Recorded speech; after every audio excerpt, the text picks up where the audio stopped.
to snowball. The double duelist compositions, a lot of the pros talk about it being a momentum-based thing. You get those double duelists working well at the start of the game, and suddenly they're all fired up. They've got all the confidence, the pressure's on their opponent, and you start racking up these rounds. The composition itself lends to being a bit more explosive. You've got the options, you know, with the double satchels, the dash, to try and take some of that ramp control elsewhere, trying to punish players tucked deep into mid. Bren, this is a crazy investment of the Yeah, it's on a pit. half buy. And he just ripped it at the beginning of the round. They've got stingers to work with here. This isn't a force. This is them just investing a Viper's Pit on a round where they have, I don't know, 20% chance of winning? Yeah, what it Something does like do is corral Sentinels away from it. In theory, at least. Oh. Unless they chose to disrespect it. It gives them a chance of winning, and we've seen other teams have their eco rounds be extraordinarily successful. And they're currently playing Sen like a fiddle. These three players ready to collect the B push. Digizine on the angle.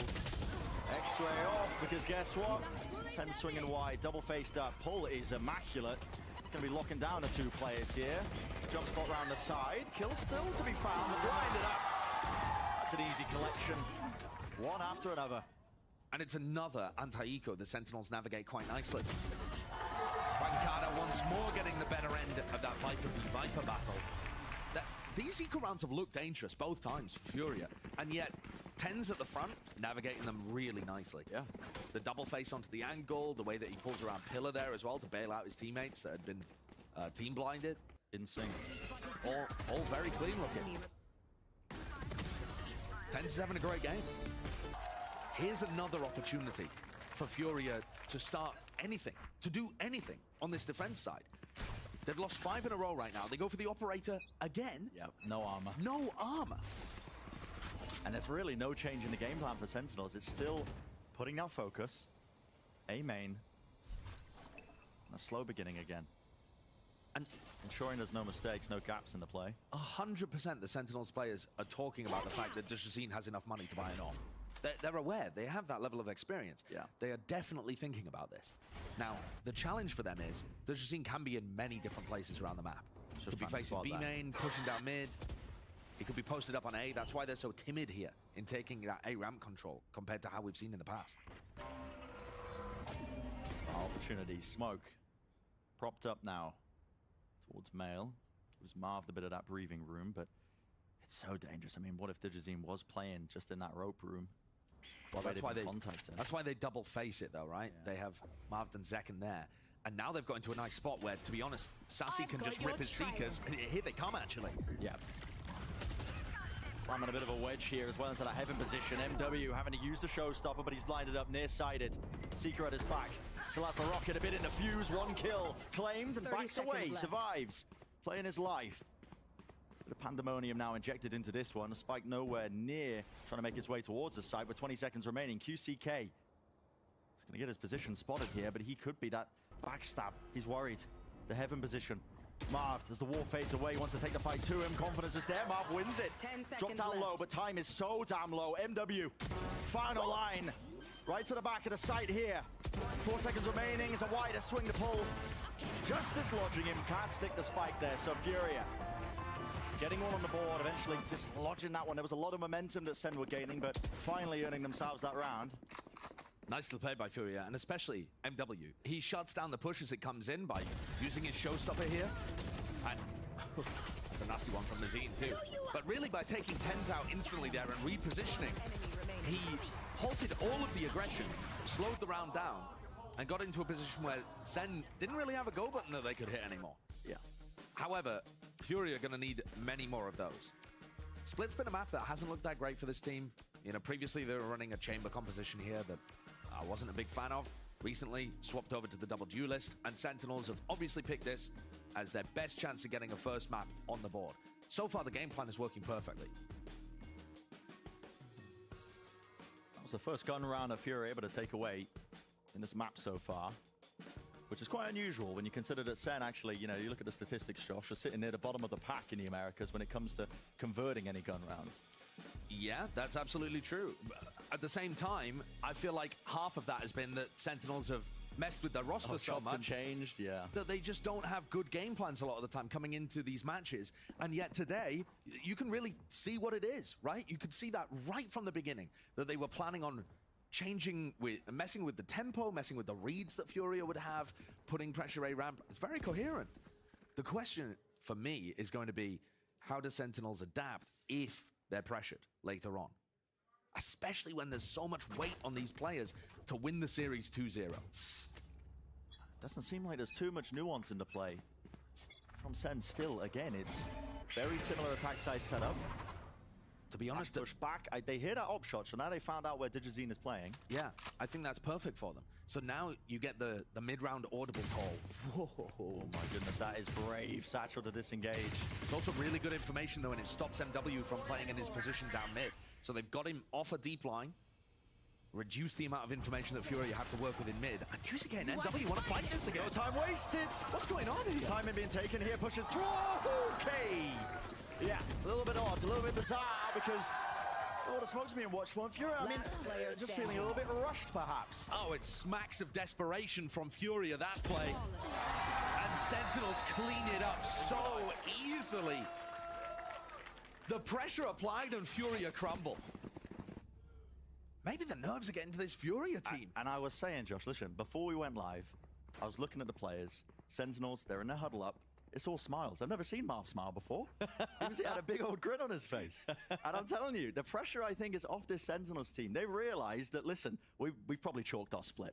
That we've made some changes. It hasn't really worked out. Let's go out there, let's have fun, and let's take it to a team like Furia, because they are a team that realistically, they need to win this, Josh, to have all the chances in their own hands, destiny in their hands to make that playoff spot. Yeah, that's absolutely true. And Furia have already kind of squandered 2 chances against 2 North American teams already. The game against NRG, a 2-1 loss. The game against 100 Thieves, also a 2-1 loss.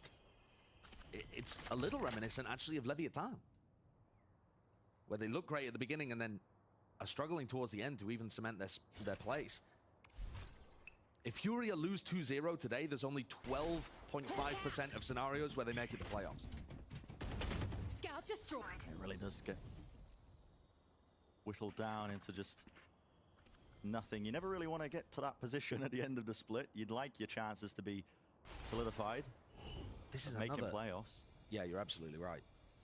I was just going to say this is another really slow round.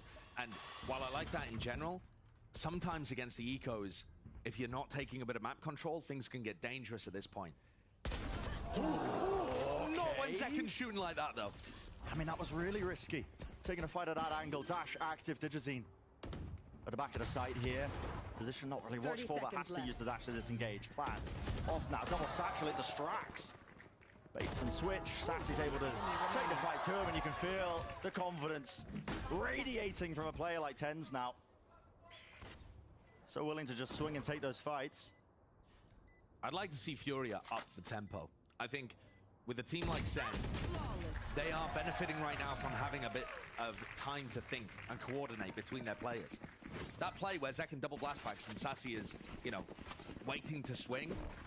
If Furia are forcing the issue a little bit more, playing with some more aggression, I wonder if Sentinels have the ability to coordinate those plays on the fly. With a team that doesn't have as much experience playing with this 5-person roster, that's where I would ask the questions. But Furia have not once gone for some level of, aggressive push. Here. They've just been relying on the Digizine op. Yeah, and here it is again. Steady. It's again the Digizine op. I mean, with how slow Sen are playing, listen, in theory, it makes sense, but got to ensure that Digizine is in the right place at the right time. And the game plan from Sen, it's just ludicrous. It still hasn't changed. It's still that emphasis being placed all the way towards A with that first kill. It opens it up. Rocket to the side again, and second, he's good for it. No -8s in sight. He's been consistent throughout the entirety of this map. And the first kills are all going their way too. The players are on fire for Sen. They're playing so loose. Just a quick peek in, QCK deleted. Who's having a nightmare of a performance, by the way. Yeah. So many situations where QCK, could have got a kill or should have got a kill and didn't. And the money is rolling. Almost max on every single player, Sen. So why not hunt for a couple of the guns? It's Furia that needs to save. The Sassy check the corner. Not quite. Girl here. You think about what we were talking about with Furia previously. My ult's ready. These kills are of such low consequence, though. Yeah. You know, these are the worst type of consolation victory for Furia. Just trying to hold on. But think about what we were talking about previously with this Furia team. The fact that they were so good in 4v5 situations. They lose a player, it's all right. This team can still make it back. They were winning tons of those rounds. And now, in this match, Sentinels have won every single round where they get the first kill. Yeah. 100% of their 5v4 situations converted. Because they're just getting the first pick and instantly taking a sight off it, and Furia have an op and they can't retake. And it's just game over.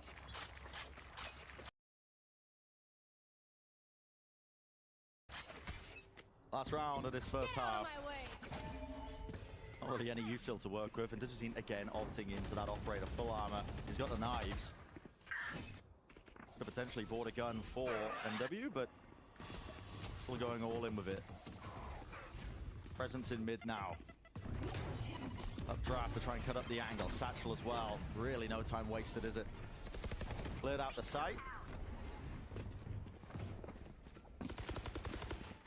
I think maybe somebody could be in B main. They're checking that one for the time being, but with the Viper's pit drop down, this now becomes very difficult. What's the call from Furia? How do you retake this one? The Seekers have been used very early, and MW is using them to get inside of the pit, even before the rest of his team are anywhere near. Post the new box. Post plant positions. Dodge the flash. Held. It's a double flank now for B main. That's going to be the important fight to be taken here. Flash marved. Does he win the fight? Yes, he does. Pull at his feet. A re-swing, but the weapon's just not good for it. Senna winning all the gun duels. All up to Mazine. I've got your Spraying him trail. down. It's a hopeful venture. But time ticking short. Seeker in his face, nearsighted. Just got to give it up. You're losing this round. It's a 9-3. Harv and Sentinels commanding such a tremendous lead. And yeah, we've seen Furia not be that great at defense sites before, but this feels Another different. fight. I mean, Sen have just come in here and decided they're making it to playoffs. They're just like, actually, guys, I think we will make it to playoffs today. This is ridiculous. It's looking like it.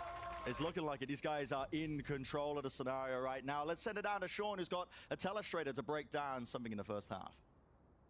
Yeah, thank you so much, Bren. This has been insane, first of all, guys, but what Sentinels did in the early stages of this half was so impressive. They ran a slow game. So if I zoom into the minimap right now, what you're gonna see is heavy posturing by this A site from 3 Sentinels members, right?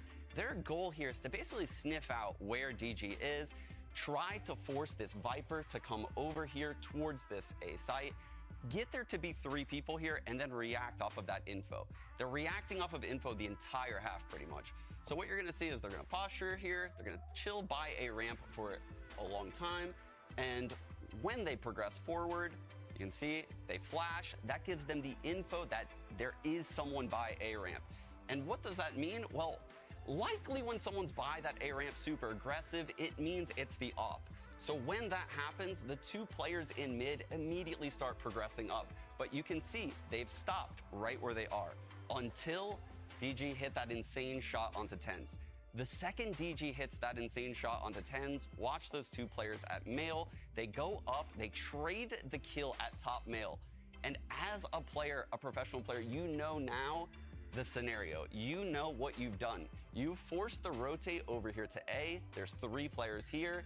And meanwhile, there's now 1 player left on this B site. So what the Sentinels do in that moment, even though only 2 people are here, they're gonna pounce on the B site. Zekken comes out of heaven with the showstopper, space is created, trades the kill, and you can see he pulls out his utility right away. He knows he's safe. The round is secure at this point. But Furia fight back, and that's when we get the insane clutch coming out of Zekken to end up winning this round. You can see he's gonna actually nest in the back of the site, and he ends up hitting 2 insane shots. Wide swinging right side pillar here, catching the last. And just like that, this is how mustaches turn into eyebrows, Josh and Bran. Back to you guys. You know, I couldn't agree more, Sean. I could not agree more. I mean, listen, if Sentinels take away this map, Josh, how much are you sweating? Not at all. Not at all? Okay. Not at all. Not at all. No, I mean, Sentinels have looked superb here. much better than they've been performing in their game against Crew, I would say. Yes. You know, I felt like their ideas in that game were somewhat surface level. Here, to be honest, they picked like one look, but it's just worked perfectly throughout the whole game. And the look is, as Sean was describing, grabbing that information and making mid-round pivots off of it, and the mid-rounding can be called by Marv, or Zekin, or Sassy, or whoever. That's such a cool way of running their attack sides. Right into the base of Marv. No time wasted. And MW, oh, he's taking a bit of a gander into the spawn as well. Position gain. Spike making his way over towards the site, but this is a tricky scenario. They've heard Mazine running in spawn, by the way, too. Tens knows that there's someone here. Look at this, a call is being made to try and double clear this, but the close corner by Mazine. They do hear it. Noted. Dash active for just a couple more seconds. There's a fight to be taken, okay. Off that noise cue, it's evened it up. 4 versus 4, updraft to try and cut the close corner. QCK has to try and put a stop onto this one. The Prowler, or at least the Boombot, I should say, making it awfully difficult. A wider swing, Pancada offsetting it with the movement. Too damn clean, Khalil. Gonna hold down this side, it's even up into the smoke, this way, that way, Sassy! Ooh, it's getting dangerous, yet Furia lay claim to that pistol round, and maybe they can start to salvage at least a portion of this map. Yeah, I'm not writing Furia off yet. They have been excellent in pistol rounds, won both of them in this map so far, and their attack side is normally significantly better than their defensive side. It sounds ridiculous that we should still be, you know, waiting to see who can win this map when Sentinels had a 9-3 half. But with the pistol going the way of Furia, I think at the very least, some kind of comeback could be on the horizon, fake or not. We'll have to see. What a difference in approach as well from both of these teams that we've seen on their attack sides. I mean, see Furia really leaning into that double duelist to just explode out onto the B site, get right up into Marv's face. And Sen were going for, obviously, what we just witnessed, that really slow approach to the rounds. That's the kind of nuance that's available to you when you do run this comp on split, though. You can really take that space quite quickly, or you can opt into just making your opponent sweat. It's a good comp for messing with the pace of things, for sure. And Furia are going to go slowly here just because they're worried about a stack. It's an anti-eco. They do not want to drop the 3 rifles that they've invested. And this is an incredibly heavy investment. Off the B pressure, QCK has gotten himself up ramp. You can hear the flash pop there. They know somebody has lurked up. Now for QCK, normally that would be a time to backpedal and make sure you don't get swarmed. And here comes that swarm potentially. I mean, that's 4 players. This wall can stacked up. drop at any time. Dropping down, they hear the footsteps. Tip tap, flash up close. The right click's not working, but still, Util being used pound for pound. Kills, exchange, claim. That's 10 to 2, but just don't quite have the weaponry to win that. A lot of damage being done to Mazine. Zekin with a potential timing to be taken, but he's alone here. Dropping down, angle. Yeah, that's a double swing. So it's safe eventually. Mazine hopefully looking to reclaim one of the rifles. They did invest into 3 of them, so yeah, they get all of the rifles back into their hands, carrying that forwards now into that bonus. Yeah, and that's really going to aid them. This bonus is going to be dangerous, and Sen would love to stop any kind of comeback right here. This, to me, coming up is the big swing round. If Furia are able to convert this, suddenly, it's on. We've got a map. No big ultimates to work with just yet. Mazine, 1 away from getting Seekers. Not likely that they would play for that at the beginning of the rounds. These orbs are not too nice for the attackers to try and pick up. Instead, going for 3 players pushing up mid. Second different look. Challenge early, just backs up. Yeah, nades there though. Pancada, slight angle here. Satchel to punish. Pancada's out of there though. It has to be that util. Utilized, used. Boombot, there's going to be the assist. That'll work, I guess. Why not? 1 for 1. So Furia find themselves in a position where they don't quite have those 3 rifles anymore. And QCK's now got an obligation to make something happen over on A. He doesn't quite realize that the site's completely open, but he's got an inkling. Look at all of this space that he's taking. Repositioned by Sassy. Oh, he's made noise. He's made footsteps. He's running. That's going to be heard. It's good information for QCK to relay to the rest of the team. He's actually calling. I mean, I don't know if that's intentional by Sassy, but either way. Oh, that flash is going to give Sentinels such bad information. Really bad information. Sassy thought it was cleared. QCK capitalizes. rips off his head. Pride opened this site now. Full rotation coming, but Tens could be a bit of a hero. No, Smokes watch. What? DGZ doesn't win the fight. Tens has been a monster thus far. Maybe he can keep this performance going. 20 seconds. Spike has to be planted. It's safe round the corner. Planted. Getting themselves into the post plant, but no rifle in the hands of the Jazeen. Reaction's not there to take that shot. Repositions now to the back of the site, but Util's going to start to be placed. Stun into the back, clearing the way forward. Spray down, weak enough. Single bullet will do it to Khalil. Enough of that damage was done, and Spam, oh, it becomes such a dangerous game. Potentially even just a coin flip off angle. Held for, time running short, waiting for it, and the smoke dissipates, and grabs Sen the angles. Wonderfully played by the two controller mains there, Marth and Pancada. Back up to their own tricks. I feel like Pancada probably unleashed, in some sense, off the hard Sentinel roll. I think it's Tens, though, that wins this round for them. Tens' kill on Dejazine right here, I think that's a difference maker. Yeah. That's the kind of unfavored kill that brings you into a ridiculous situation. Should not be getting that. No, Dejazine's watching for it. He knows that that's a possibility, and he's holding the smoke. Now, nevertheless, a good bonus round for Furia. It wasn't the win that they needed to start snowballing a comeback, but they've damaged the economy somewhat. Tens only working with the Blade Storm. And I say only, but... Only. Yeah. He's been doing work, doing serious damage. All throughout this map, he's been leading the charge, he's been cutting up the corners and the crossfire setups. And still finding the value. This looks reminiscent of the way that Sentinels were approaching their attack side. Yeah. And Sassy decides to invest the Trailblazer there. As soon as the wall goes up, spamming on the angle, that's just anticipating that there was going to be an attempt to cross. And that's great. That's something that, you know, Mazine and QCK were never doing on the other side of things. Lovely shot returning to fire. Dejazine needed that one. Blocking sight. Gap in the wall, though.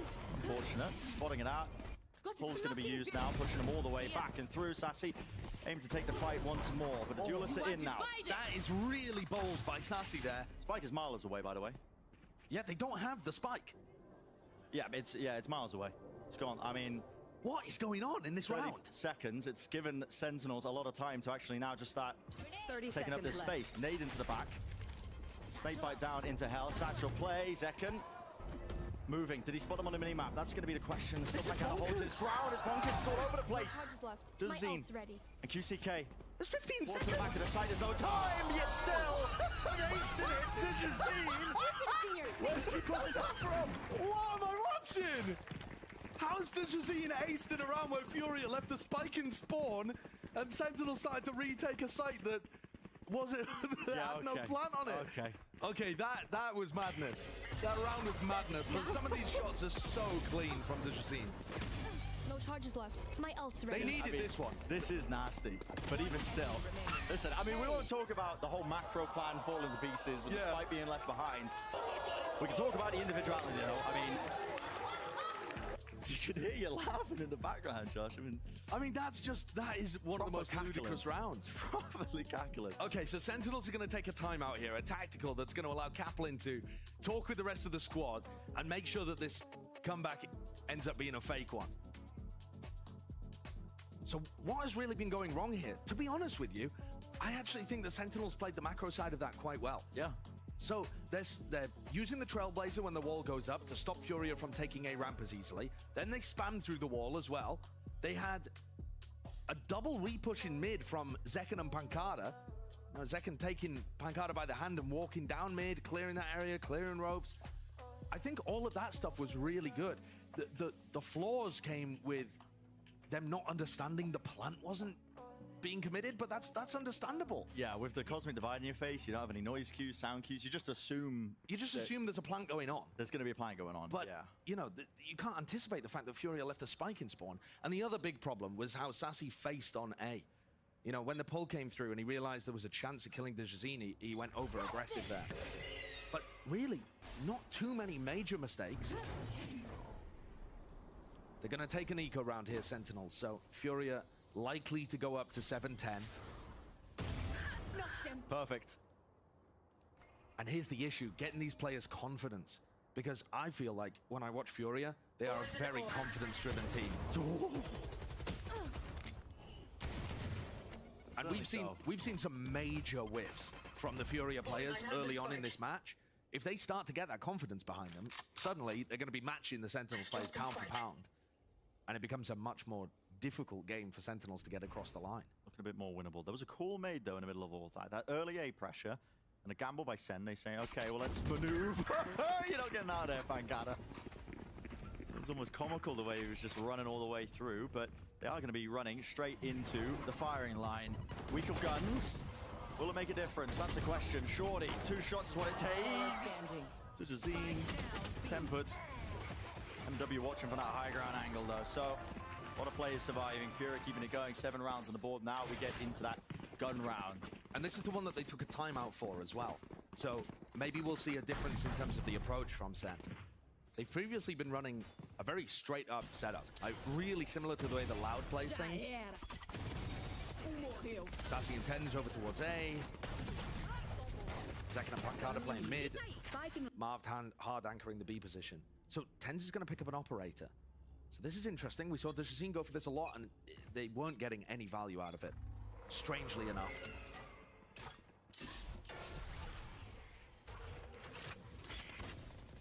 Flashes exchanged here. It's hard to get value with the operator in your hands when you've got all these smokes in your face, but... Yeah. One of the reasons why Aspas plays on site so much, if you think about the way that he tends to play things for Loud. Scout destroyed. Good information gathered. The dog actually giving Tens this timing. He knows nobody's pushed up close, so look at this. Dash activated. I like this idea because he's also, even without a kill, he is informing the rotates. Pancada, go back to mid. Sassy, go back to B. And Tens just gets posted on this line. Giving good mid-round info. Sen are going to be aware that this is leaning towards mid, towards B, somewhere in this direction now. Trailblazer, not a showstopper as well. Ult being expended. Hoping to carve open a path. Seekers in the face of MW. No one there to break that one. Rocket slamming into him. The nade doing a lot of damage. Chipping him down, but a heal's there. Now the Seekers as well. Should be pushing them back, finding a bit of space for them to get that plant down, and indeed they do. A call's being made. Furia, they want to fight into the spawn. This is risky. Yeah, this Where is would you want to take this one? I mean, you could have been swung from heaven here, but no, they take control of that one with a quick updraft. That's Dejazine now up close into the smoke. Anyone's game. Cosmic Divide splitting up, and that's the reason they're playing so deep onto the site. They want to try and take the initiative away from them. Sen are just winning the duels, though. It matters not. Crossed up, Khalil. Last one standing, fully blinded, running through. Confidence is boundless right now from Sentinels. I do appreciate that foresight from Furia, recognizing they had that Cosmic Divide to split the site. They knew they had to play forwards there at least.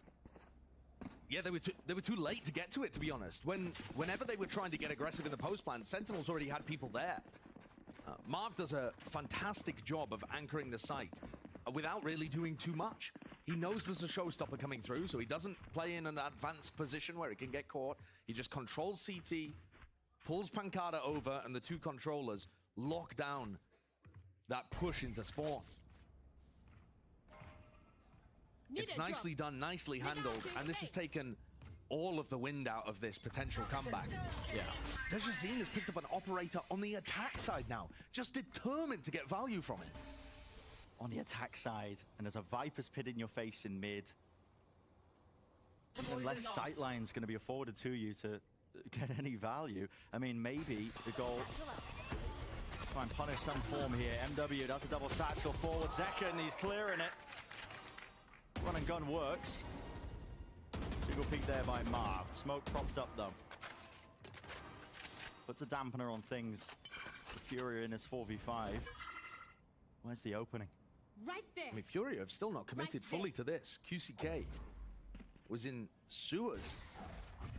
There's still a minute on the clock and they have an operator. They're just looking for a pick, but they can't find one. Showstopper comes back in! My goodness! It's a slaughter!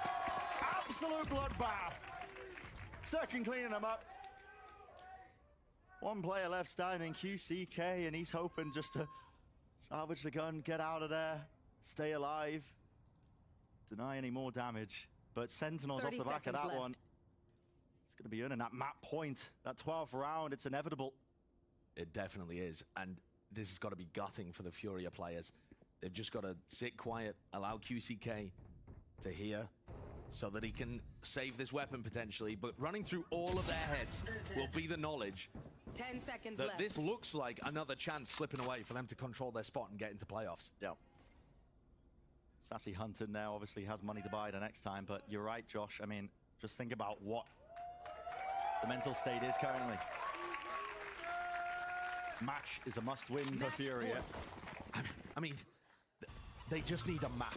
If they can, if Furia can win even one map, they still go through to playoffs just less than 2/3 of the time. It's like 62.5% chance if they just win a map here. And that's what this game comes down to. It's not even about really winning the entire match. It's that both teams need the map wins. Yeah. It's ludicrous. Sentinels have to win this one 2-0 to give themselves the best chances. And so far, so good. There's an injection of pace. It's a double satchel. It's what the double duelist is known for on this map, but there was a pull to offset any of that. Tens perched up. The heaven angle. Balls dropped down. Still watching for it, but Furia grouped up heavily. All 5 of them. They want to explode into this one. It's an all-in gambit to try and salvage around and stay in this series, but Tens a shot through the smoke is what it feels like. Mazine falls into that angle. Pancada's dealt with, though. That's going to be the 4-on-4 now. Welcome to The Viper's pit down as well makes this even more difficult to try and chew through if you are Sentinels. Let's see how they handle this. Spike plant. And Furia are able to get the plant down. Viper's pit underway too. Now this has got to be a one situation for Furia if they want any chance. Uto's used, and you can see that's a stun. Snake bite pushes it back away from elbow. Boombot clearing it close. Satchel trying to afford a capable fight. That is such a narrow angle. Pixel perfect, but second kills it with the spray down. Khalil timing. He doesn't win the fight. Razor smoke, it's falling to pieces.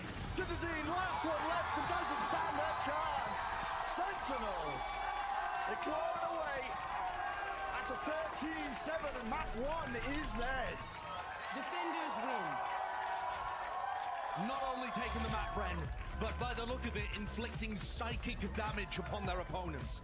The manner in which these Furia players have lost that map is crushing.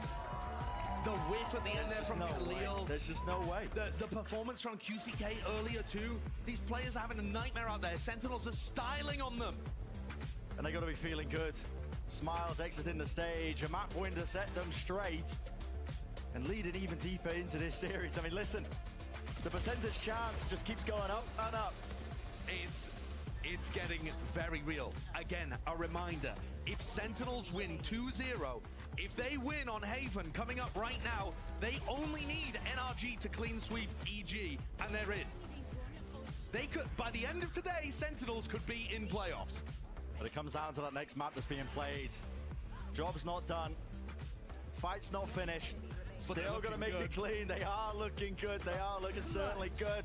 That's going to do it for map number 1. Do not go anywhere. You know you're not going to want to miss what's coming up next.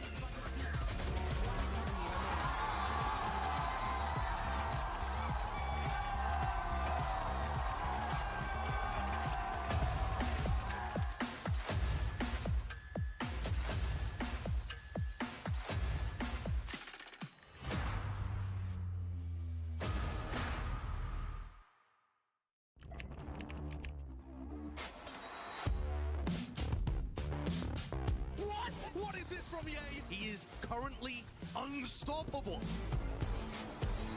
True. He is just a consistent demon. El Diablo. Hey guys, it's EA. Welcome to my course on optimal Valorant training. I'm going to be demonstrating now some angle clearing. I'll slowly come around the corner as well, making sure no one's on these off angles.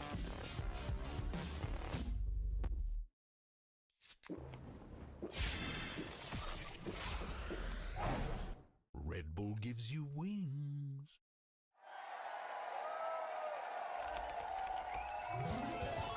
Red Bull gives you wings.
Hello, everyone, and welcome back to VCT Americas, where Sentinels has come alive here in the final week of play, putting up a 13-7 map score here on Split to take the first in the series against Furia. Dash, it's happening. It's happening. It's happening. We're right here. Sentinels versus Furia. 1-0 up. Sen need a 2-0, which is going to happen. Then, if NRG win against EG, it's happening. They're making plays. It's real. The Sen magic is in the room. It's back. I don't know what it is. You were right. The Sen magic? Is it the Marved magic? I mean, again, we talked at the top of the day, right, about some of the changes that they've made and that can sometimes be a very freeing thing as opposed to a limiting thing. Yeah, and I also think that it was big for Sentinels that they started the game very strong because it's a more like free environment. When everyone's rolling, everyone's confidence is high, you get more ideas from the duelists, you get more ideas from the support players. Everyone's chiming in because you're winning everything. You feel like you could throw any idea and it'll work. So when that's the case, often any plan is better than no plan. And to that end, Mimi, typically when we see roster changes on teams, one of the biggest concerns is going to be how do they gel together? Yeah. We got a bit of our answer here in this game itself. Yeah, first off, their style was really different than what I expected, playing way slower, doing a lot of these contact plays, but also the little pieces of coordination between the players were on point. In this one, you see that they spot Digis in backside in this anti-eco. Initially, the idea is Saucy. You see he wanted to swing, but he waits. Here's the call that his teammate can double satchel behind, and they can pinch to get a more advantageous fight to win against that player in backside. It's little moments like that have really impressed me with Sentinels in this first map, because Valorant, for a new team, I think it can be quite hard to find those moments where you're slowing things down, calming with your teammate in just those little minutia that matter so much. Yeah, no, the microcoms is what matters the most for these teams. Like even the best teams, it comes down to the microcoms, and the fact that this new roster is putting together, they're slowing down the game, they're taking it step by step. Okay, we have sight. New event happens, there's a guy back sight, they don't rush it too fast, they slow it down. Zek can satchel into elbow, let's double peek it. They're taking everything one segment at a time, and it's showing, and that's why they look so coordinated on each portion of the map. And man, they're looking good. I mean, Zekin on the Rays, right? If we're gonna sing anyone's praises, it has to be him again. He's such a chameleon for the roster, so versatile. And on that double duelist here on Split Mimi, he came up big. He's just been performing ridiculously for the roster, and I think that playing this composition, double duelist, just makes so much sense for the squad. Because when they don't play the double duelist, Zekin is the guy who has to flex around. He'll lock in the Omen, sometimes the Sova. He's willing to do that. He's good on all those roles, but really where he shines is on this race, and it's where 10 shines as well.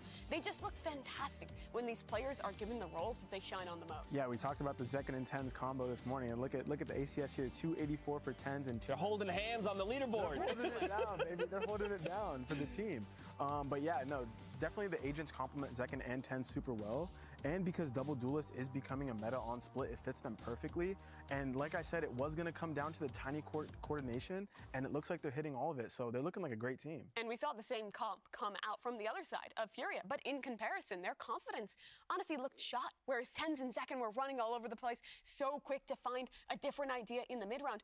Furia continued on the pace that we've been seeing, where it just looks so much more passive. They're struggling to have that confidence that made this team so good at the start of the season. Yeah, there was that round 16, DG comes up with the ace where I was like, oh, maybe that's what they need for the momentum to start swinging. And you heard Brennan Joss talking about how momentum-based, confidence-based Furia can be as a roster.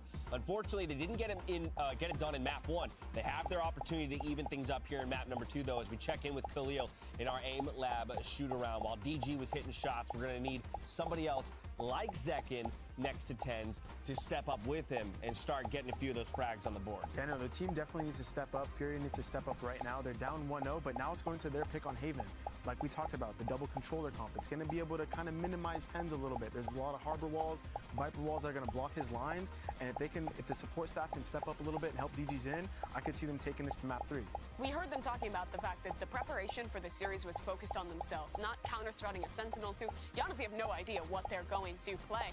And this is one of the maps where I think their game plan is the strongest. They have a ton of ideas with this double controller comp. Digizin looks incredibly comfortable, and the more supportive players get a lot of opportunities as well. Khalil tends to find quite a few lurk timings on this map and looks good when they play it. Yeah, and just to add, the double controller comps definitely do help the support staff, like you said, because you're able to grab a lot of space with just one piece of utility. The Cascade can get you all of C-Long. A Cascade plus flash into Garage can get you Garage control. So it kind of opens up the players who don't have the space closing utility to be able to take those close range fights, go up C-long, get into the cubby, take A-long, all that. And my question now is, what does Sentinels play on map number 2 of Haven? Because we just talked about how Split is so comfortable with the double duelist, it all makes sense. Here they're gonna have to be flexible. What is Zekken gonna lock in? Will it be the controller, a second initiator? You can't really play double duelist in the same way on Haven. Yeah, especially when you consider the telestrator that Sean did at the top of the day when previewing this matchup, specifically looking at Haven and the way that Furia enables Digizin to get onto sites, right? But how all of that is balanced so precariously, because often he ends up isolated, right? It's if the utility is there and perfectly placed, man, he's gonna 1-for-2 trade or something like that, and he's gonna put you in a winning position. But if everybody isn't on absolute point, Valen, then that kind of game plan can fall apart fast. Oh, 100%. Especially as the duelist player, you need to have the support staff be helping you a lot, because the counter util is always going to be there. The other team will have the util to deal with the jet dash, whether it be Omen, Paranoia, Astro Suck, Pop Flashes, whatever. So your own utility needs to be on point to get you the space to minimize the opponents being able to kill you and just get in a good spot. And this is a composition that is quite complex to play on Haven. Double controller is hard, but when executed properly, it works so well. On the side of Sentinels, though, they went back to comfort, to the basic, a double duelist jet, or excuse me, a double flash comp with the jet on this one. I'm completely lying. It's not the Sky, it is that Sova, but still, it's the comp that everyone has ran forever on this map. Every team knows how to play it. It's not going to be crazy hard, and it gives role sets comfortable. Zekken having to flex over to the breach, well, not quite as proactive as the Raze. It's still a role he's great at. Yeah, and just a small thing to add here, we see Marv picking the Astra over the Omen, so I think that adds a much more cross-map utility, which helps on defense, and that's just a small pick, because oftentimes teams go for the Omen. So it's a little shake-up in the comps. We'll see which team nets the victory here in map number 2. Let's find out, though, if we can go all the way to 3 as we send it back over to Brandon Sideshow for the call. All the way to 3. I mean, Furia would love that one, but currently it is Sentinels in that driving seat. They took away map number 1. All smiles, Josh, when they're coming onto the desk. And listen, a bit of behind-the-scenes info as well. I was looking over at the player setups as well. The frustration was pretty clear early on for Furia, even at the beginning of map 1. I was looking at Khalil.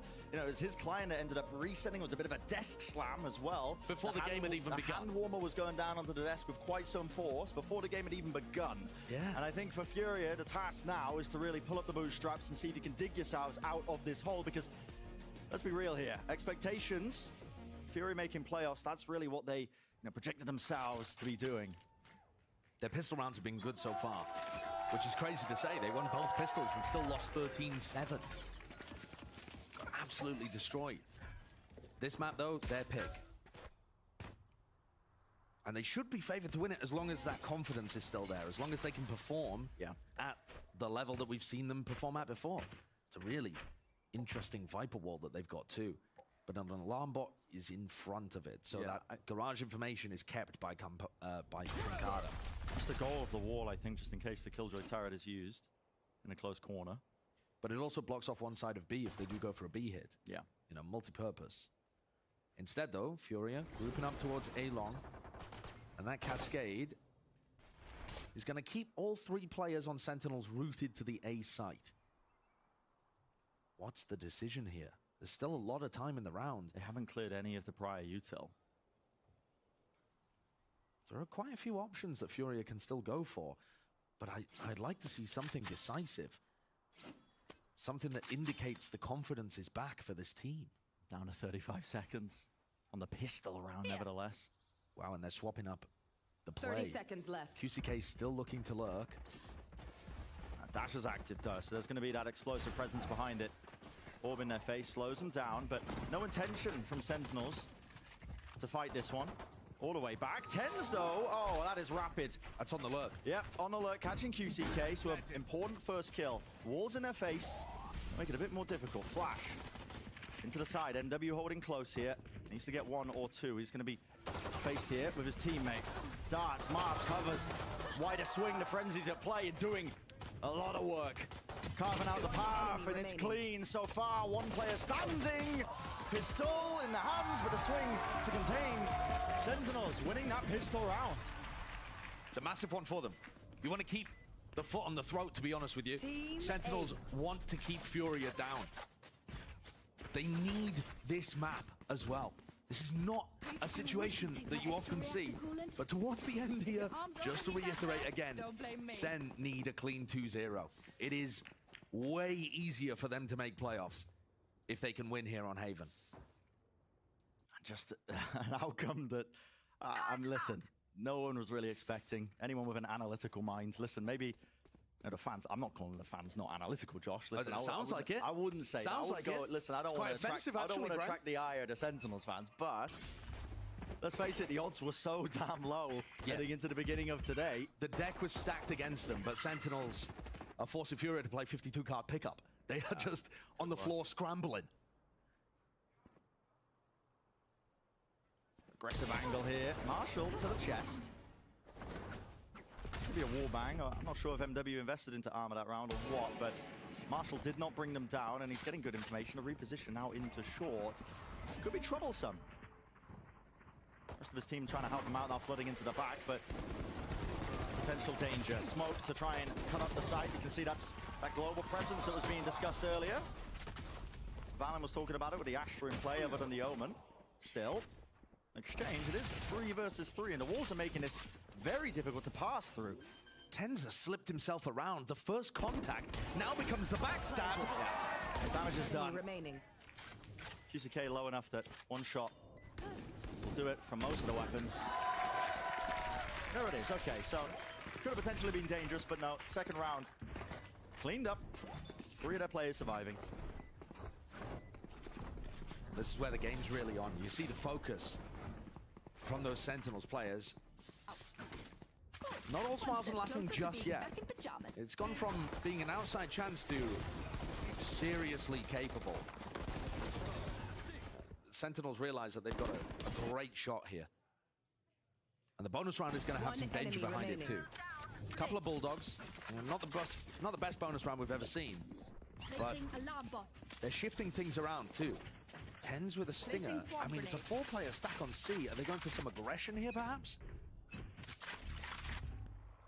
It seems like it.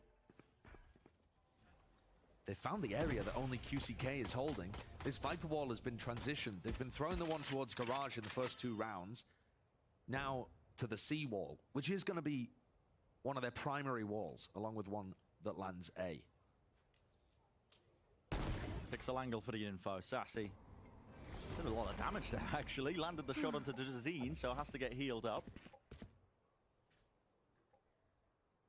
Patient, cautious, however you want to call it. That's how Furia are playing this one with a minute left onto the clock. They don't want to give away anything too easily, but all that early aggression down C. Tens has been posted up there from the beginning of the round, so he knows that there's no lurk onto C. Playing all the way back now. Just trying to survive, but the site's going to be theirs. Risky from Mars. 39 health. Any bit of spam could have done it. And Fury, though, that's going to be committed. Target acquired, target found, and damage is done. As the plant is denied there, Mazine finding it troublesome. 30 seconds. This time nothing to really dissuade that. Spike planted. There is danger behind this one. We'll see what Sentinels can achieve. Crossfire setup's good. How do they want to try and fight this? Aftershock in a corner. That forces the Dezine forwards. Snakebite's going to be used in response to make sure nobody can push forwards. Pinged into the corner. Vulnerable. No, that was Dezine walking into his own team. Snakebite timed. Running a bit short. One shot through the box. Weak enough Khalil has handled an easy one, yet now it's down to MW. And this is more than dangerous. Up to the top, high ground. What is that? Very nicely handled by MW, but that got far too close. Far too close. Furia barely fended that off, and there was only 2 Bulldogs. There was stingers and other things, and you know, how does Fury invested for sure? But they struggled with that. That is not the kind of round that's going to break confidence. Struggle, but get over the obstacle nevertheless. So they get through it, and there's some major ults to work with here. Sassy's fine to invest his Hunter's Fury in the prior round. There's no lockdown, nowhere near. But Mazine's got his Reckoning online, and that could be great for an A hit. There are so many players A-long right now. Reckoning's going to be used to clear them close here. The stuns are doing so much work, and, well, nowhere to run, nowhere to hide. They know where Sassy's contained. has to avoid it, has to dodge, and Juke can move out the way. Zekken doing his best to contain, but that attempt to push back any of that was picked apart. Healing over here. Yeah, they My didn't ult's find the ready. timing for the A-long reaggress. Also, the breach flashes just aren't that great into all of the harbor No, utility. especially double smokes with the Viper and the Harbor, the walls. You'd really prefer a Sky, I think. Give But you more options with that, but Right, yeah. but at the same time, you know, if this is the comp you've been running with, you don't want to change the comp at the last minute. exactly. You're not gonna make those kind of swaps. But it is going to be difficult for Zekken throughout this defense side to find value, I think. With those flashes, he's got to be very precise on the walls that he picks. And more so than that, the timing was just not quite there. Yeah. Mazine's Reckoning gets tons of value, and Sentinels are going to be forced to save. Furia needed that. Yeah, they definitely did. A nice clean round. Cleaning up all of that aggression. And they also got another interesting piece of info that the operator was playing away from the three-player stack. So they had, it's quite a bizarre setup to be honest from Sentinels here that they've called. The double initiator and the Astra playing together on an aggressive play with the operator on the other side.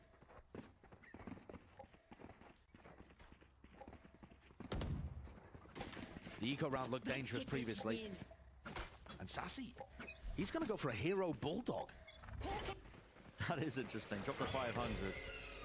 Tens. Save the op. Keeping it active, but you can see how difficult it is to get any sort of value when you got the harbor walls in your face, high tide cascades, all the common positions, and it's a similar play from Furia. Take that A-long control, use an ultimate to clear them forwards and clear them fast. Tens. Oh, he doesn't know which way to look. There's a pull.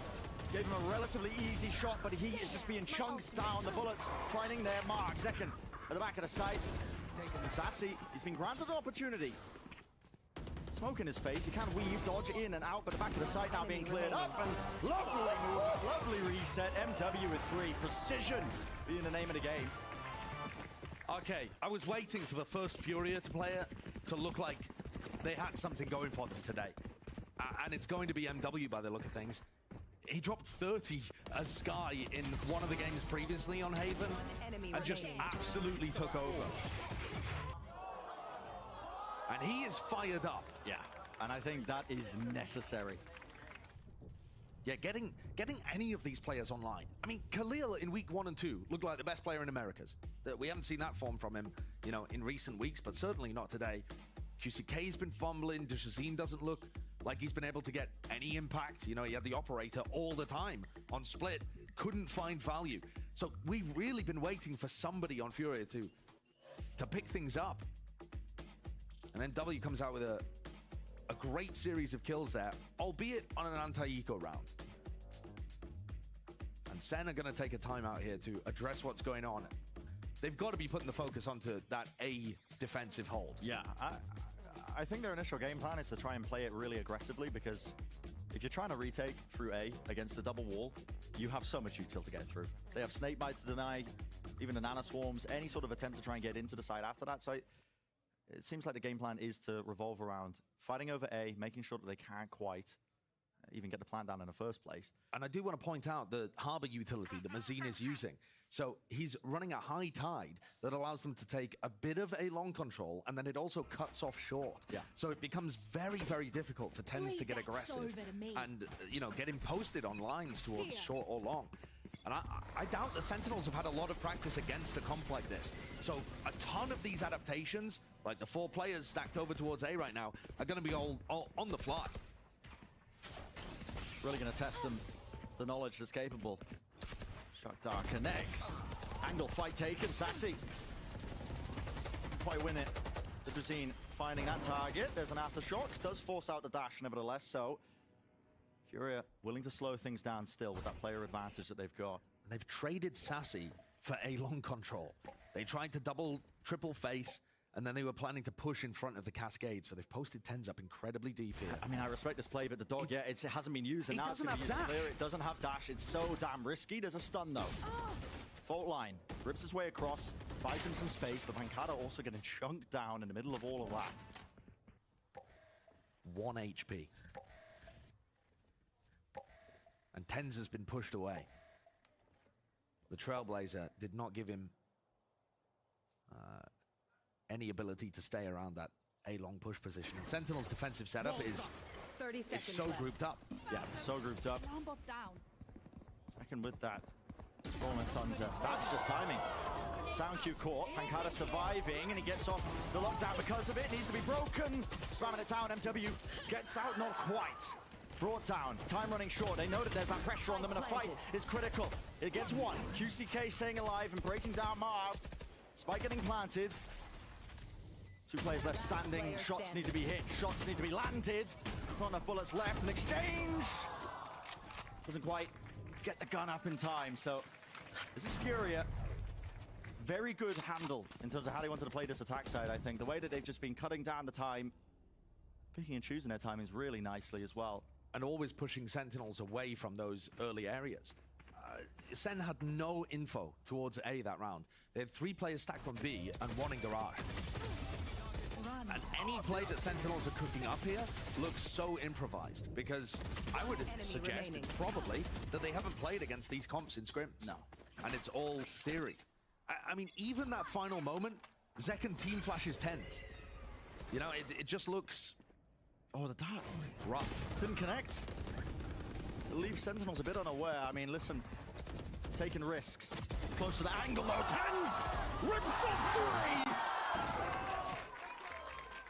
Dash to disengage. He's got another one in his back pocket from those kills. Well earned. And it's forced this pivot. Scrambling now. 2 players left standing for Furia. It's a free sight. Pancada's got a decision on his hands. Does he want a rifle? He would have to go all the way back away from this retake in order to pick one up. It might just take too long. Viper's Pit. Time not available. What a shot to hit. And this is nigh impossible.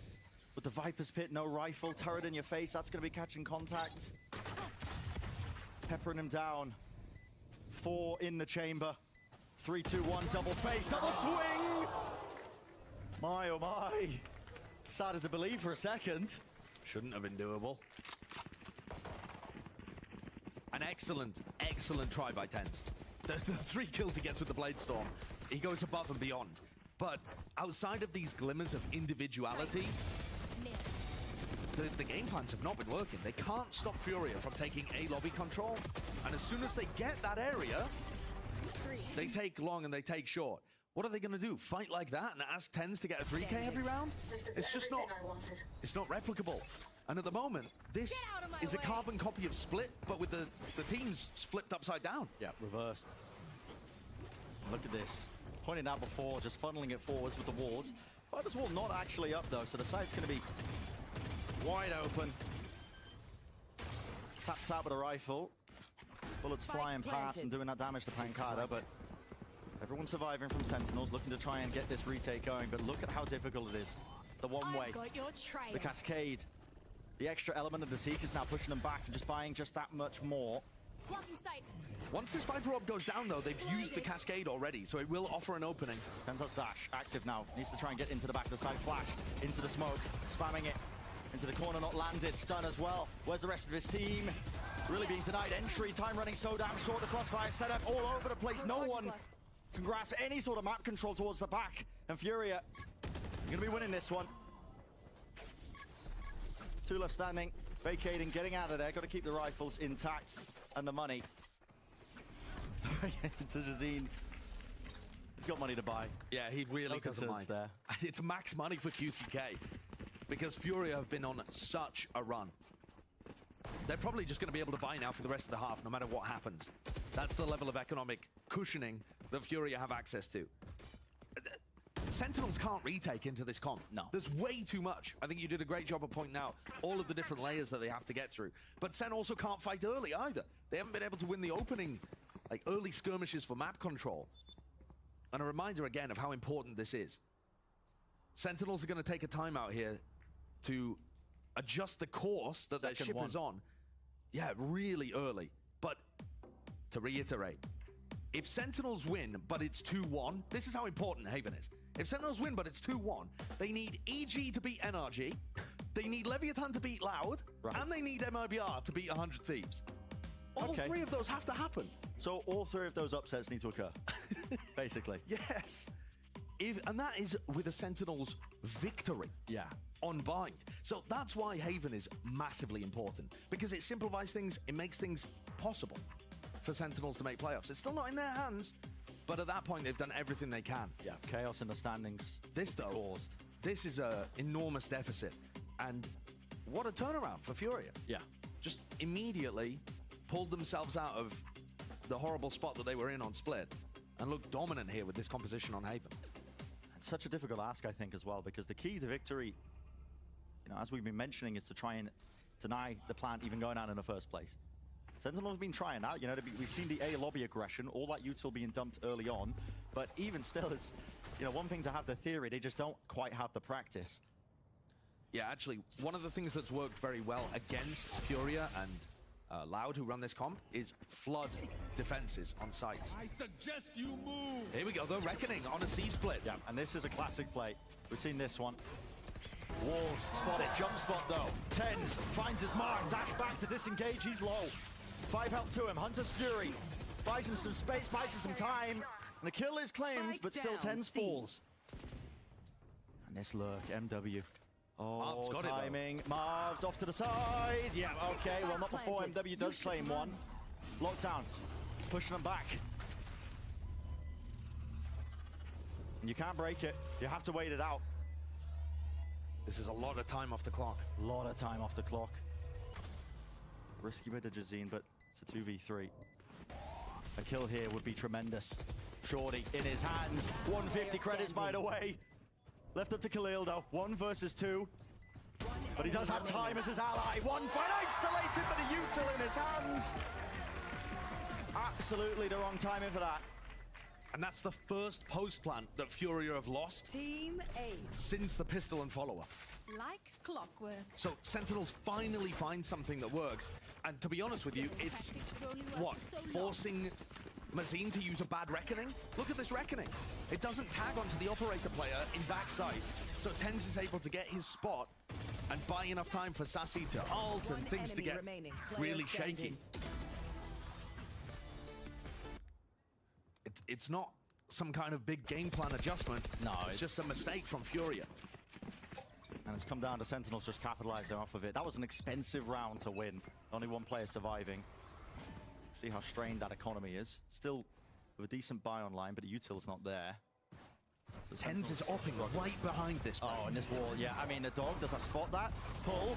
What? Scoped up still to Jazeen. Oh my goodness. Clawing his way into the back of the site and 2 players removed. You do not want an op. He picked up the op at the back of the site. It's okay. Scrappy. And MW. Blind fire into the smokes. Khalil containing. Popping him out. Okay, why not? A nice side hit from Furia, though. Yeah. Showcasing how aggressive they can get with Dejazine. Dejazine's ready to collect 10s when he dashes backwards. He dashed away from the first kill, and he fell into Dejazine's lap. That's how aggressive that entry jet was.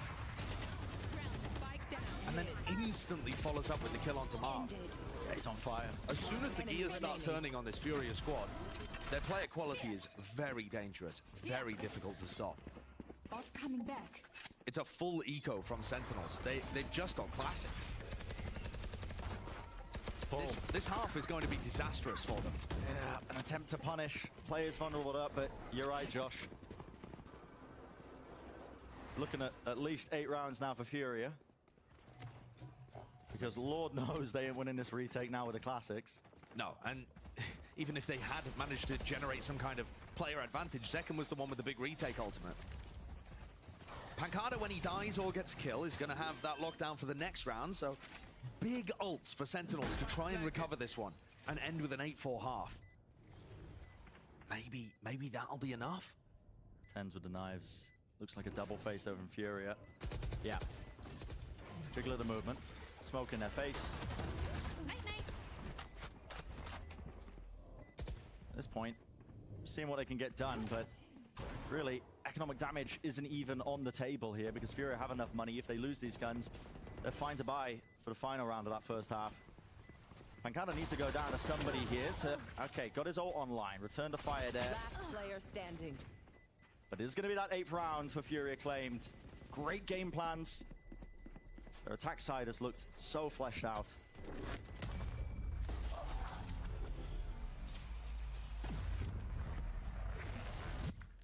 And what kind of game plan do we have for this final round of the half? This could easily make the difference between Sentinels making it to playoffs or not. Getting 4 on the round, getting the pistol afterwards, and you've still actually got a hope on Haven. But at the moment, it all comes down to this one. Lockdown. Rolling Thunder as well. Huge retake ultimates, should they choose to invest them. But do you want to allow Furia to get the plant down? Maybe they can try and use the breach shot as a bit of a flood attempt. They're leaving A very open currently. These players on B can quickly help Marv. They're floating over. But it's too early. I mean, it's very early, isn't it? I mean, even if they wanted to use the Rolling Thunder, he's got 3 teammates in front of him on second, but... Mazine's high tides are so cool. This one as well blocks off all information for anybody holding on C, so they could have just been contacting up. Now Marv with a jiggle identifies that Dujazine is a long way away. And it's a back and forth scramble. Just looking at the minimap, I mean, Sentinels, like an ant colony, just C to A. Scurrying around. Yeah. Cutting the noise now, though. Dash forward, blinded, though. The miscommunication. That's a lockdown used. Push them back. That was used in response to all of that utility. And, oh, pushing all the way through. Tens. No patience really being showcased, but he gets his one and potentially gets out. One-way smoke. Flash through. Doesn't dodge it. Run and gun. You have got to be kidding. Down A. Finds it. Bailed out. Rolling Thunder. Pushing them back. Reckoning now. At their feet. No clean fight to be taken. This is Furia trying to barrel their way forwards now with some brute force. Using the ultimates there. Knives in the hands, a re-clearance, a re-push now 20 seconds into it. Got to get themselves onto the site. That's Furia's goal. Down into short. It's a scramble. And it's going to get scrappy. Flash is being dodged. Left, right, center. Doubled up. Fight to be taken. Fight's being won. One player standing. It's Mazine. He will fall. So... what was necessary for Sentinels, they get that 4th round, and maybe, just maybe, there's a chance in hell. They've made the adaptation. Perhaps it was too late, but they did make the adaptation. Lockdown used to stop them getting into C, ult being used to stop them from pressuring 10s on A. They had the right ideas. Question is, are they going to be able to keep that going into the next half? 10 seconds left. It's desperation time for Sentinels here. It comes down to that pistol round, but for Furia, I mean, they got to be feeling good about this one. A pretty tremendous lead, and despite those tough losses the last few weeks, Furia's Mazin is confident in the team's prospects and their map pool. Check it out. Apesar de a gente ter começado o campeonato bem em número de vitórias, eu acredito que a gente tem evoluído bastante nos últimos jogos. A derrota também ajuda bastante. A gente tá pegando também times de alto nível, então a gente precisa aprender com cada derrota. Não só derrota, mas cada jogo que a gente tem. Então é isso, a gente vem evoluindo bastante, a nossa map tá ficando melhor. O começo do campeonato a gente tava jogando poucos mapas, isso era um problema. Hoje em dia a gente se sente confortável em quase todos os mapas, então essa é uma parada que tem ajudando bastante a gente. Principalmente que a galera tem banido bastante a Sentinels, que era um dos nossos picks. Então é isso, a gente tá confortável, o nosso map pool tá mais extenso e a gente tá trabalhando para poder fechar esses jogos que não estamos conseguindo fechar. I agree with everything he said. Yeah, sure. Multilingual, are you? Yep. Where were you hiding that talent? Oh, I've got lots of talents hiding. Yeah, I'm sure you do. I'm sure you do. Well, I like to show as few of them as possible. Just to bring them out for a bit of a surprise. Let's find out then. Bit of time left, of course, in that halftime. And here you see the tweets of the Sentinels fans desperately clinging on to the last shred of hope that their team is going to make it to playoffs. And I think it all comes down to the pistol round.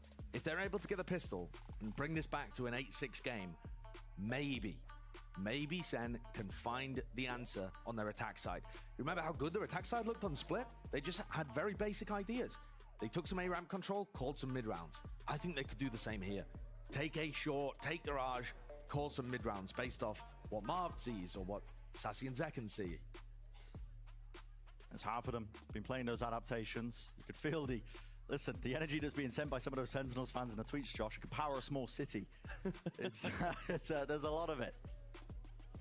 They all want to see it, that 2-0, but that 4-round deficit. So much importance placed on that pistol round. And time to dwell, time to think. But now time to get into the action here for the second half of Haven. And we'll take a look at what's going on. So Furia, they're not usually as good on the defense side. This composition also, I think, trends attack and favored. I think they've got so many tools with which to take sites and play post plants, but that becomes a little more difficult for them when they're playing defense. So the stage potentially set here as we take a small pause. There's just a bit of a free camera shot. Yeah, I like it. It's cinematic. It is cinematic. It's cinematic. We're always good at those. Now here we go, unpaused. And so finally back into the fight and back into the half. Sentinel's gonna need all the energy and more to bring this one back to even. The chance to try and grab this one in a 2-0, they'd love it. Dejazeen's got a sheriff. He pulled that one out on the split pistol rounds as well, and it ended up being incredibly important. Early flash, nobody A lobby. Furia are so good at these pistol rounds. But also, Sentinels have mixed up a ton of contact plays in today. Oh, that doesn't break any killjoy util. No, forwards here, vulnerable duck, stuns, layered one after another. There's a gap in the play here, the one side of the connector, fight can be taken, tap, with it goes! Accuracy is not quite there. Still there, exchange of the weaponry, it's 2 versus 3. Sassy round the back and round the side, cannot do it. Falls down there to the frenzy clip. Fury with that consistency. And this is now going to make it so difficult for Sentinels to get that clean 2-0. Fury are back in the game. They've won 3 out of 4 of the pistol rounds. Their attacking execs were lovely. Post plants, delightful too. And they're up 5 rounds, potentially 6. Turret out. Yeah, that was a really heavy rush there towards the B site without too much clearance of the util. It was a slow beginning. Don't get me wrong, just waiting to see if there was any sort of push, but what do you even do here with Furia in such a commanding lead? Nazine, confidence is there to hold this one. That's a double push, but again, the harbor slow from the wall. It chews you up and spits you back out when there's someone waiting. One enemy remaining. Not even a jump in right click can save you. Dejazeen goes to try and help his teammate there, and they clean things up very easily. Clean slate. Let's leave whatever happens. Fury have really got everything working now. The cogs are all meshing. Things look clean. We're potentially going to see another double duelist matchup on Bind. But like I've been saying the entire time, if things get to Bind, it's already probably too late to send. So many outcomes that would need to happen. You can feel how important this is for Furia. They finally got that confidence back. Dejazeen, MW sitting near the top. Here we go. Whoa! Where's that one going? A bit skew with, not sure. Tem was there to try and break some potential killjoy utility. Turret's going to be heard and broken. Dejazeen got posted down A long in the midst of all of this, and the Sentinels garage take is just to try to apply some pressure in that area. Yeah. Sassy looks like he's trying to drone, push really far back. Yeah, he's conscious that Dejazeen could be here, and he's correct. Yeah, I mean, the timing there was actually pretty impeccable. But Dejazeen backs off, and MW fills the gap. So MW is now facing down short, and it means that Furia keep all of that info on A. And grouped up. Here. Sentinels, the end goal. Looks to be towards B. 45 seconds left. Operator, the reposition of Dejazeen. Claims his target, claims his mark. And this is a fast run around Khalil, though. Taking up the space, smoke in his face. Anyone to clear this one? Dash around the side. Has to be the clearance, has to be the trades. And it is there, but only 2 players left standing. And 30 deep down seconds C long, that's QCK. He's holding it up. This crossfire should not allow anything through. Plan's going to get denied here. Spike down, C. And this is over. 20 seconds for Pancada to do the impossible. And he just knows the percentage play. Got to back away, got to keep the rifle. Gutting, isn't it? Yeah. But Furia play that defensive 10 seconds system left. really, really nicely. Giving away his position. You feel Furia, they want to take away that gun on their bonus. Oh, hunting. They can't quite find him. No. They think he's gone into spawn, so Pancada's going to be safe for now. Think about that previous round from Sassy's perspective. He's droning in from such a far back position because he's got the read of where Dejazeen is. And then Dejazeen rotates over and kills him on B.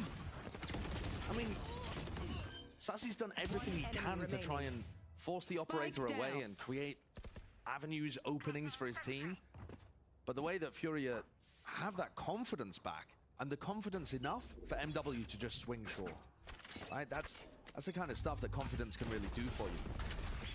Fills in the gaps.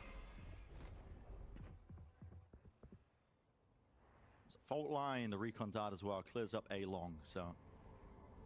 It's been so contacty today from Sentinels on their attack side. Space taken. This is a difficult task, though. Look at how much they have to get through. Drone's broken, without a second thought. Dash forwards, tends into the back of the side. The Jazeen can't see a goddamn thing, and he's still being that thorn in the sides, right towards the back. Sassy, though, maintains it. Rifle in his hands, but he haven't cleared out short. It's MW, alive and kicking. And that extra element, that extra layer. He can't open himself up into this angle. He needs some backup from the rest of his team. He needs some help here. Khalil helping to try and redeem, but wow, guess what? MW doesn't even need it. He's had such a good map here. He's taken over. Absolutely taken over.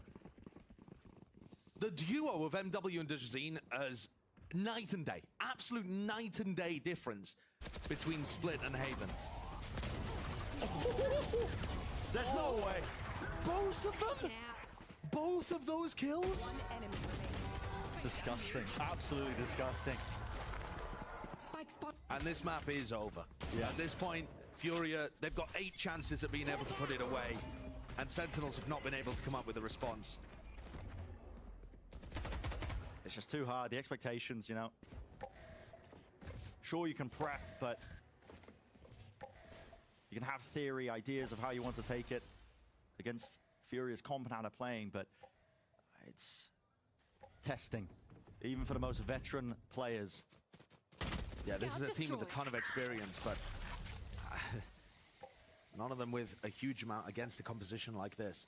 Forces you to think on your feet, and that's the challenge for Sentinels right now. They're still figuring out their IGL situation. Yeah. Drone forwards, clearing. Looks like a bait. For a bait, yeah. Okay, well, it does force out a reckoning, while the rest of Sen lurking, creeping, crawling through onto the A site. Khalil, though, he's got his setup. Here's the dash active. Wants to activate some of his util to prevent them from moving forwards and closer, but his job is just to stall this. And he will stall long enough for them to set up a 3-player flank. So this is a really unusual way of approaching this. One of them's got an operator in hand. And ADS does not save him. MW looks so clean today. Yep. Removing that threat and out of flank. And start to just apply the pressure from every single side. Anti-flash played. Tucked to the corner. So, okay, breach flash re-clears. Shorty though, to Jazeen. Short work. And now still applying it. Sassy alive in the middle of all of this. It's Marv that contains, finding the fights. Golden Mules won. What a pop-off. Yeah, gotta say, quite impressed with that one. Yeah, Sassy plays that situation under a ton of pressure very nicely. He was able to find 3 kills whilst being attacked from multiple angles at the default position. So Sentinels hang on. They do hang on. 7 chances. 7 chances. Circle it. Got to take it one round at a time. Turret out.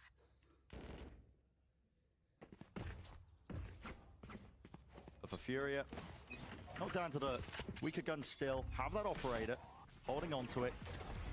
These are the rounds that you can start to take those risks. Pick apart the team. They only need the one. Here. And talking about taking risks, it's a double push down C long here for Khalil and QCK. So they're playing aggressive on both wings of the map. This area is not being watched, by the way. There's no utility from Sen. Yeah, it's Marv's job usually. But he is watching a lobby. He's on a swivel. Look at this. Yeah. Yeah, it's rough for him, actually. Pancada's not really holding too much. He's trying to hold for any kind of mid-push. All right, now that Sassy picks up a lobby, Marv can have a go, you know, clear this area back out again. Close corner, though. If he attempts a lurk, oh, he's going to be punished. Do you clear this? Astral form? They're coming over to C-split. I mean, everything comes down to this. But I just don't think you clear this corner, do you, Sassy? Yeah, it's a half clearance. The trade is there, but it's labored. That also means no recon dart to clear out QCK's position. 69 health. Rolling Thunder. Pushing forwards. Marv dies. The deep flank here, this is it. It's curtains, surely. 30 remaining in the round. Spikes drop down. And it's so unfavorable. Picked up, second, has the rifle. Jiggle of the movement. MW's just got to try and stay alive. Doesn't win that fight. 20. Left in the round. Got to run. Got to move. And Dajazine knows he can get this timing now. The sight line. Can he get there in time? Can he get there in time? Jiggle. Spotted. There it is. Removed. 10 seconds left. Spikes in no man's land. And it's sealed up. It's done. It's dusted. Mancala realizes it. Weapons drop to the ground. And Furia winning that map. Dominant fashion here. Taking it to that third. And for Sentinels, you can feel it. The despair kicking in. It was out of their hands before, Josh, for the playoff chances, even if they won in that 2-0 fashion. But now it's just, I mean, listen, it's more likely that a meteor strikes. I mean, still possible. Still possible. Still possible. Still possible. Don't give up on the hope. But yeah, Furia have done a great job there, bouncing back from the pressure that was on their shoulders during split and the confidence issues that it seemed like they were having on map 1. They had players that just took over. Dajazine and MW dominated that map. The method with which they play it, the composition they've chosen, it all works well. And with that map win, they now jump up massively their chances of making it into playoffs. Yeah. If they got 2-0'd, it was like 12% chance. Now it's 62.5. Shoots all the way up. Enormous, enormous improvement in Furia's chances to make the playoffs. Great way to get back into this one here. Wow, time for a quick break. When we return, the analysts are going to get us ready for that critical map number 3. Don't go anywhere. You don't want to miss it.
Hello and welcome back to VCT Americas, where after falling down in map number 1, the 13-7 fashion, it's Furia on their own map choice of Haven, who cruise to a 13-5 victory, saying, we'll do you one better there, Valen. Yeah, that was insane. I think a big player there was DGZin alongside the support staff, because he popped off, and not only was he getting a lot of pivotal kills for the team, but the space that he was creating with his first dash, his second dash even, was absurd.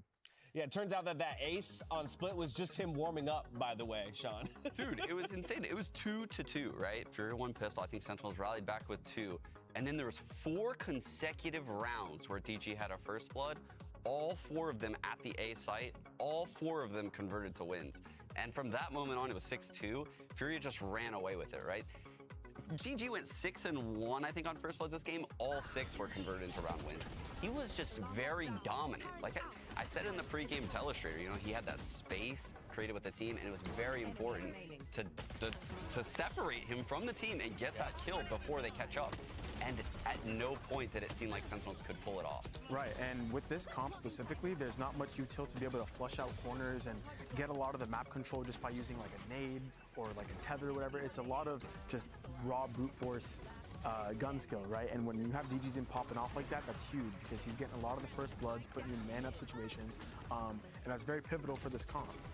I mean, 24-12 KD. That means averaging every round, he's trading 2 lives for his own. You will take that any day of the week, particularly on your entry in the Jet. And so while we talk about DGZin already having a bit of a rhythm there and performing on Split and carrying that over in even more dominant fashion on Haven, I think it's MW Zera who is right behind him, who we can largely credit for a lot of that success as well. Yeah, and that's the guy that probably DG should thank the most, right? The initiator getting him through a lot of his own harbor walls. A lot of the things Furia did in this game was like kind of pop through their cascades, pop through their high tides, and it was catching Sentinels off big time, right?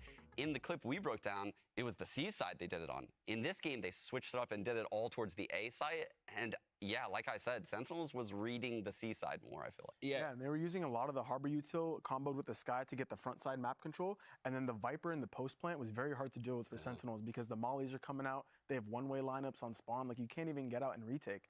They were playing that perfectly. Also, Mazin, the harbor on the team, was insane with his ults, his cascade usage to set up his teammates, and his walls. Like, they were all playing perfect that game, and that's how you get a result like that. Well, Val, I want to come right back to you on Sen's performance there, because you had brought up before diving into Haven, you know, how will this team look, presuming they move to 1 duelist, which is what they did. Obviously taking the loss, but what, if anything, did you identify in their play that they seemed so much less confident as soon as Zekin had to fall back to a more supportive role, and it's only 10s out there looking for the entries and the duels? Yeah, I mean, it's definitely harder. You don't have as much freedom because you have to be in positions to set up your teammates or set up your 1 duelist. So it's not as free of an environment. I would say it could also be lower confidence in the team. Maybe they're just kind of relying on their bread and butter and not trying to pitch in the extra play here, extra play there like they were doing on Split. But also, I think that Furia was just playing insane. Right. And it's very hard to deal with, especially with that comp. You just lose so much of your sight lines. You don't know what's going on versus the double controller, and they're just popping in your face. You can't deal with it. Right. In fairness, Sean, both teams have taken their map picks, right? So at least we can kind of rest on that. And it really comes down to this right here. We're taking a look at Bind as the decider here with playoff hopes on the line. Yeah, and this is where we're going to see, I believe Furia is going to go back to the double duelist, which is what they ran against NRG. And DG is insane on this map on the Jet entering in. Particularly some of the short A plays he makes with another duelist behind him on Bind are insane. Like, they're very, very, very aggressive. Completely different than what we just saw in Haven. Yeah, and because of how the map works, you know, you have Hookah and Long at the B side and Shower and Short. With the double dive, having one dive go Shower and another at Short is so pressuring for the defense that they can collapse on backside at any time. You're pushing them all the way back. And I think it's going to have to rely on the post plant for Furia, because oftentimes you're going to see, you know, Viper Mollies, raise nades delaying the A plant. But if they can get that bomb down and play the post plant, then they're gonna have a great half, because they're gonna get on site every time with double dive. I was gonna say, you can get pinched so quickly if you're sitting front A site, right? As you say, with both duelists splitting the map and hitting you from either angle. And so once again, I think pacing gonna be the name of the game here on Bind as we dive into agent select, and we'll have our comps rounded out here in just a moment. Yep, it looks like we're getting the double duelist. You're getting the double duelist. We're also getting the mirror matchups, right? We kicked off the day with mirror matchup comps on Split. They diverted and went different paths there on Haven, and now we reconverge here where it's all do or die. If Sentinels want to keep their playoff hopes alive, they need to win right here, right now. Let's find out if they can pull it off and send it back over to Brent in Sideshow. Thank you very much, guys. Yeah, I mean, the playoff chances, if they want to keep them alive, is on life support right now, Josh. It on is. life It's support. very difficult. It's a narrow margin, but more importantly, for Furia now, they've taken that first step to really securing themselves into the playoffs. That's the important factor. Yeah. A win here today will lock them up. And, you know, listen, they lose 2-1.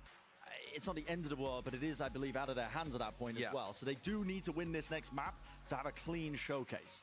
Yeah, and it's as simple as that. If they win on Bind, they're through to the playoffs. The players would love for it to be that simple. So you will see Furia going all out in this final map, but it also puts pressure on them. I'll tell you what else applies pressure. 4 Sentinels players looking like they're pushing down short to start the pistol. Grouped up. Ah, no, this is it's a trap play here. So they've got contact being held by Tens with a Sheriff, and then they've got what looks like a flash nade combo to go back in. Yeah, it was Marv as well trying to soundbait. Yeah, Marv fired a shot, ran his little footsteps away. Was hoping for the repush, I think, from QCK, right? Yeah, he's trying to bait QCK into re-clearing short there. But instead, they don't bite. And Furia pivot themselves round into a B long take. It's quiet again. We've really seen these double duelist compositions have a very slow tempo today. Yeah, just slowing it all the way down. Messing The with the expectation pace. is you're going to be fast on those attack sides, but we know it's a clear sight. This flank, though, coming through. QCK, it's up to him to hold it. Oh, he hears the footsteps. But he only hears one. Faded out, double swing. Double swing. It's not bad, honestly, from QCK. It's a nice idea, though, from Sentinels. Marv definitely calling that out and playing with the Brimstone's loud feet. Yeah. Khalil needs to break that. Frenzy's going a little bit wide. Nade into the corner, not a favorable fight And he at all. full blinded Khalil, so Khalil couldn't help him. Yeah, but there was no help. No help at all. Khalil's still close, though, onto the corner. Anything's possible. The frenzy's in their hands, and W alive and healthy. Got the armor online. One shot will do it anywhere, but the cranium good enough. What a clutch by MW. Beautiful. That's really well done. He was on an island alone there, and he picks up a 3K, a 1v3, in order to secure it. Lovely stuff after the rest of Furia kind of beefed the post-plant positions, to be honest with you. Yeah, MW's in backside alone, cleaning house. That's nasty good. Lovely stuff for the Red Bull clutch. Unfortunately, though, that is yet another nail in the Sentinels playoff coffin. Just hammering them home at this point. Yeah, with the pistol rounds. And look at it. Bit of fun with it. Why not? Just chucking bodies at the fountain. Seeing if they can get any sort of kills. And then running through the TP. Yep, through the TP. I mean, they are certainly having fun with it. Why not? Collects a couple of clips. Not anticipating that, though. QCK.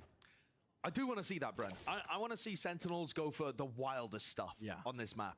I want to see it brought. Ooh, okay. Low enough that a shot would have done it.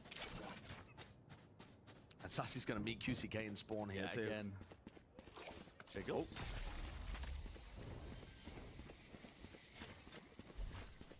Nothing to lose at this point. Might as well try and go for it if you are Sassy. If he gets a kill and dies, he's got his Seekers online as well for next round. It's pretty good. And showers, though. That's the angle. Leo crouched down. Accurate enough. Puts a stop to it. All right, what have Furia brought for this bonus, too? We saw their attack side against NRG on Bind be superb. The double duelist attack looked ridiculous, and Digizine was absolutely dominant. He's already carried that form. That previous map of Haven, I mean, he was leading them the first kills. He was absolutely destroying. All right, Tens is on a really funky angle here, but I don't think it's going to get any action. The whole of Furia defaulting over towards B. Yeah, defaulting over. I believe it's... Was that a snake bite sent over? Yeah. I'm going to be watching that. Lands itself on the edge of Octagon just so nobody can hold. The Alpha Year lineup. Yeah.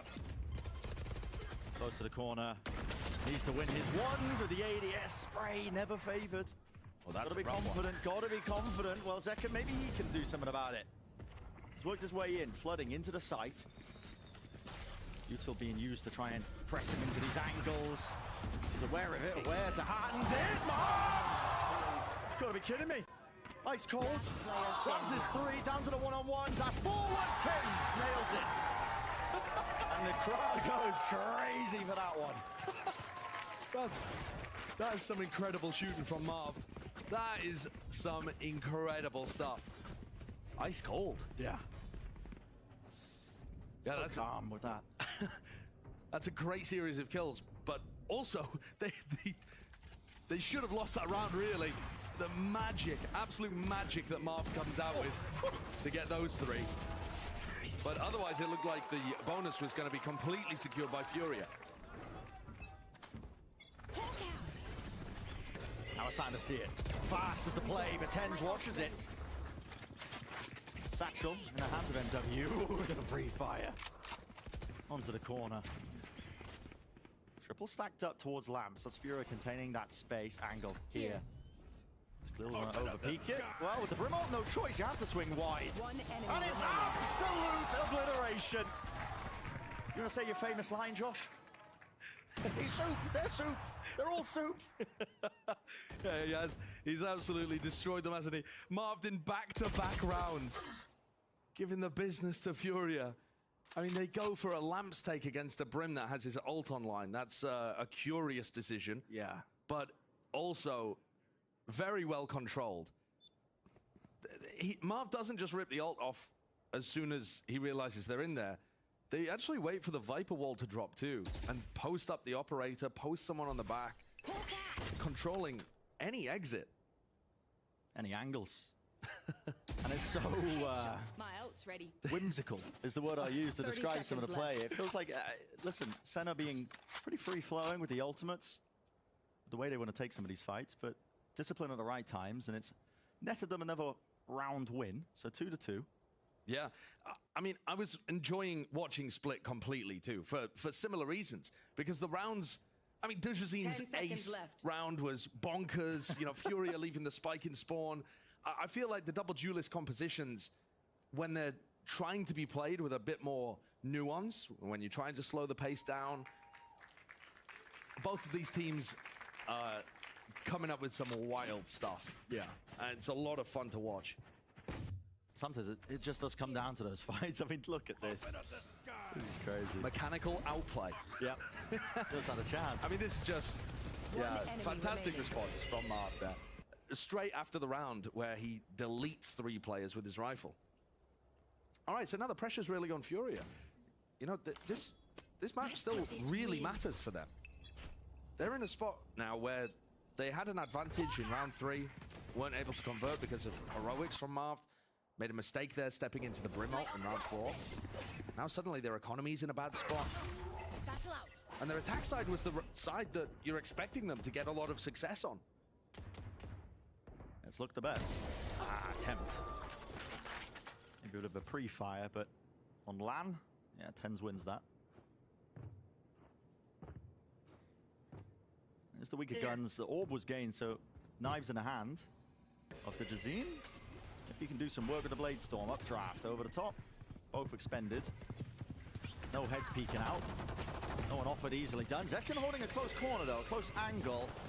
Sassy making sure nobody can spill out of showers, but he has to back away because I've got your trail. yeah, it's compromised. That position from Lamps now pushing forward still. Smoke in the face of Mazine. And there's a Brim ult of their own. Over the strike. Lay it down, opens it up. And Sassy forced to just rotate around, and they're being picked apart.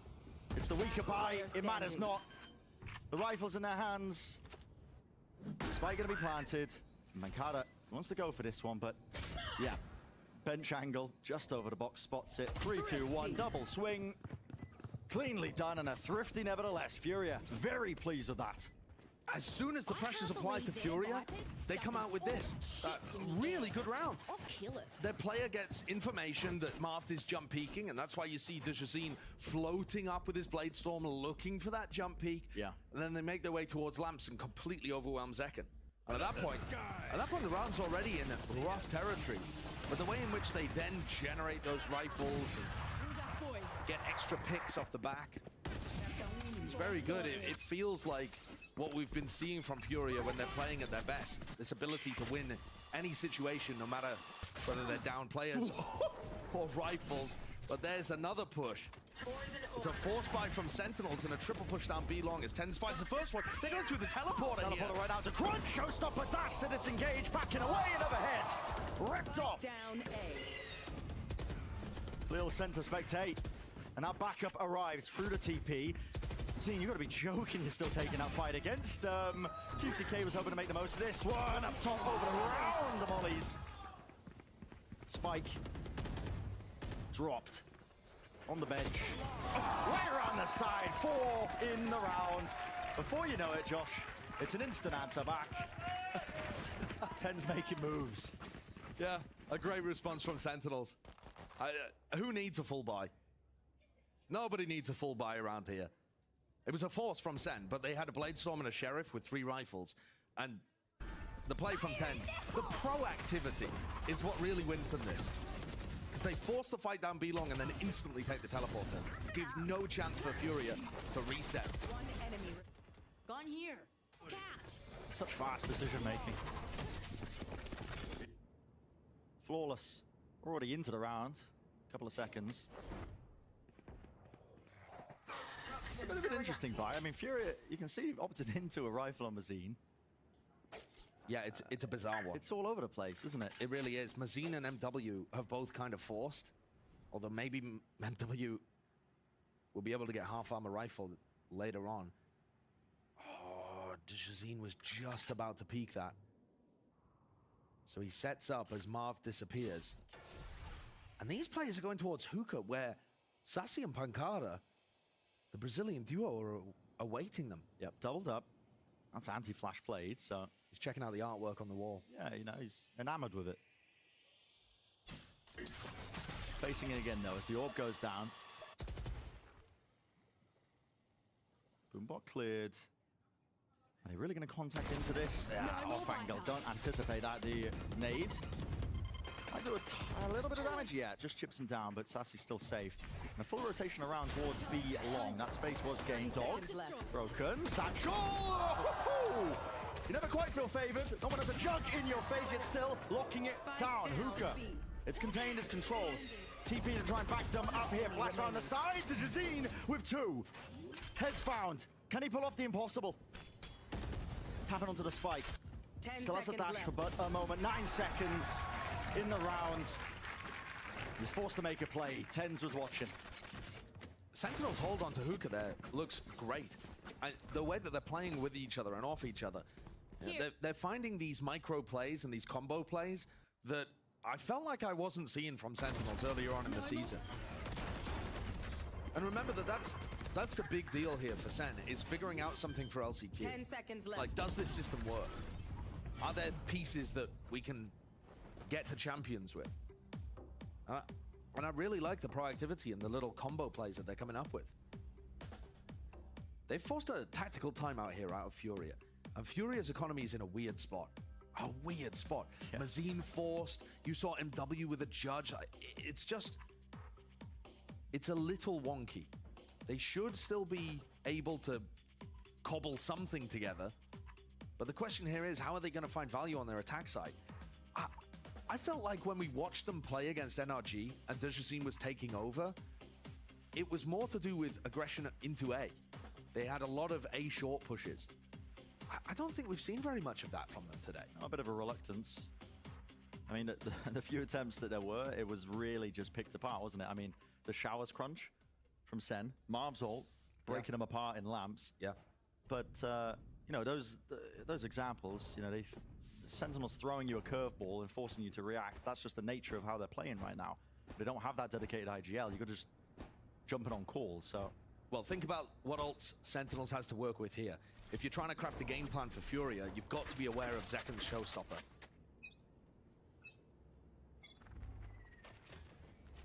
Blinded. Flash for a flash. It's a snake bite across the map. Okay, so they forced out Pancada's ultimate on, I guess you could call this an anti-eco, although there's still some danger, to be honest, with Digicine having a rifle. Yeah, I certainly think so. All right, and this is where Zekken shows What? What is that from TENS? Unbelievable! Playing anti-flash is a full 180 to land the shot. On a player going at Mach 10 speeds. That's ludicrous. Double face though, swinging. And that's confidence that they needed. Still spraying it through. That second contains and finalizes it. It doesn't even need the ult. They completely destroyed that. 3 players ready to collect the short push. I was asking the question, why not go for more short pushes? Maybe that's the reason why. I mean, Sen look very ready for them, with no pressure anywhere else.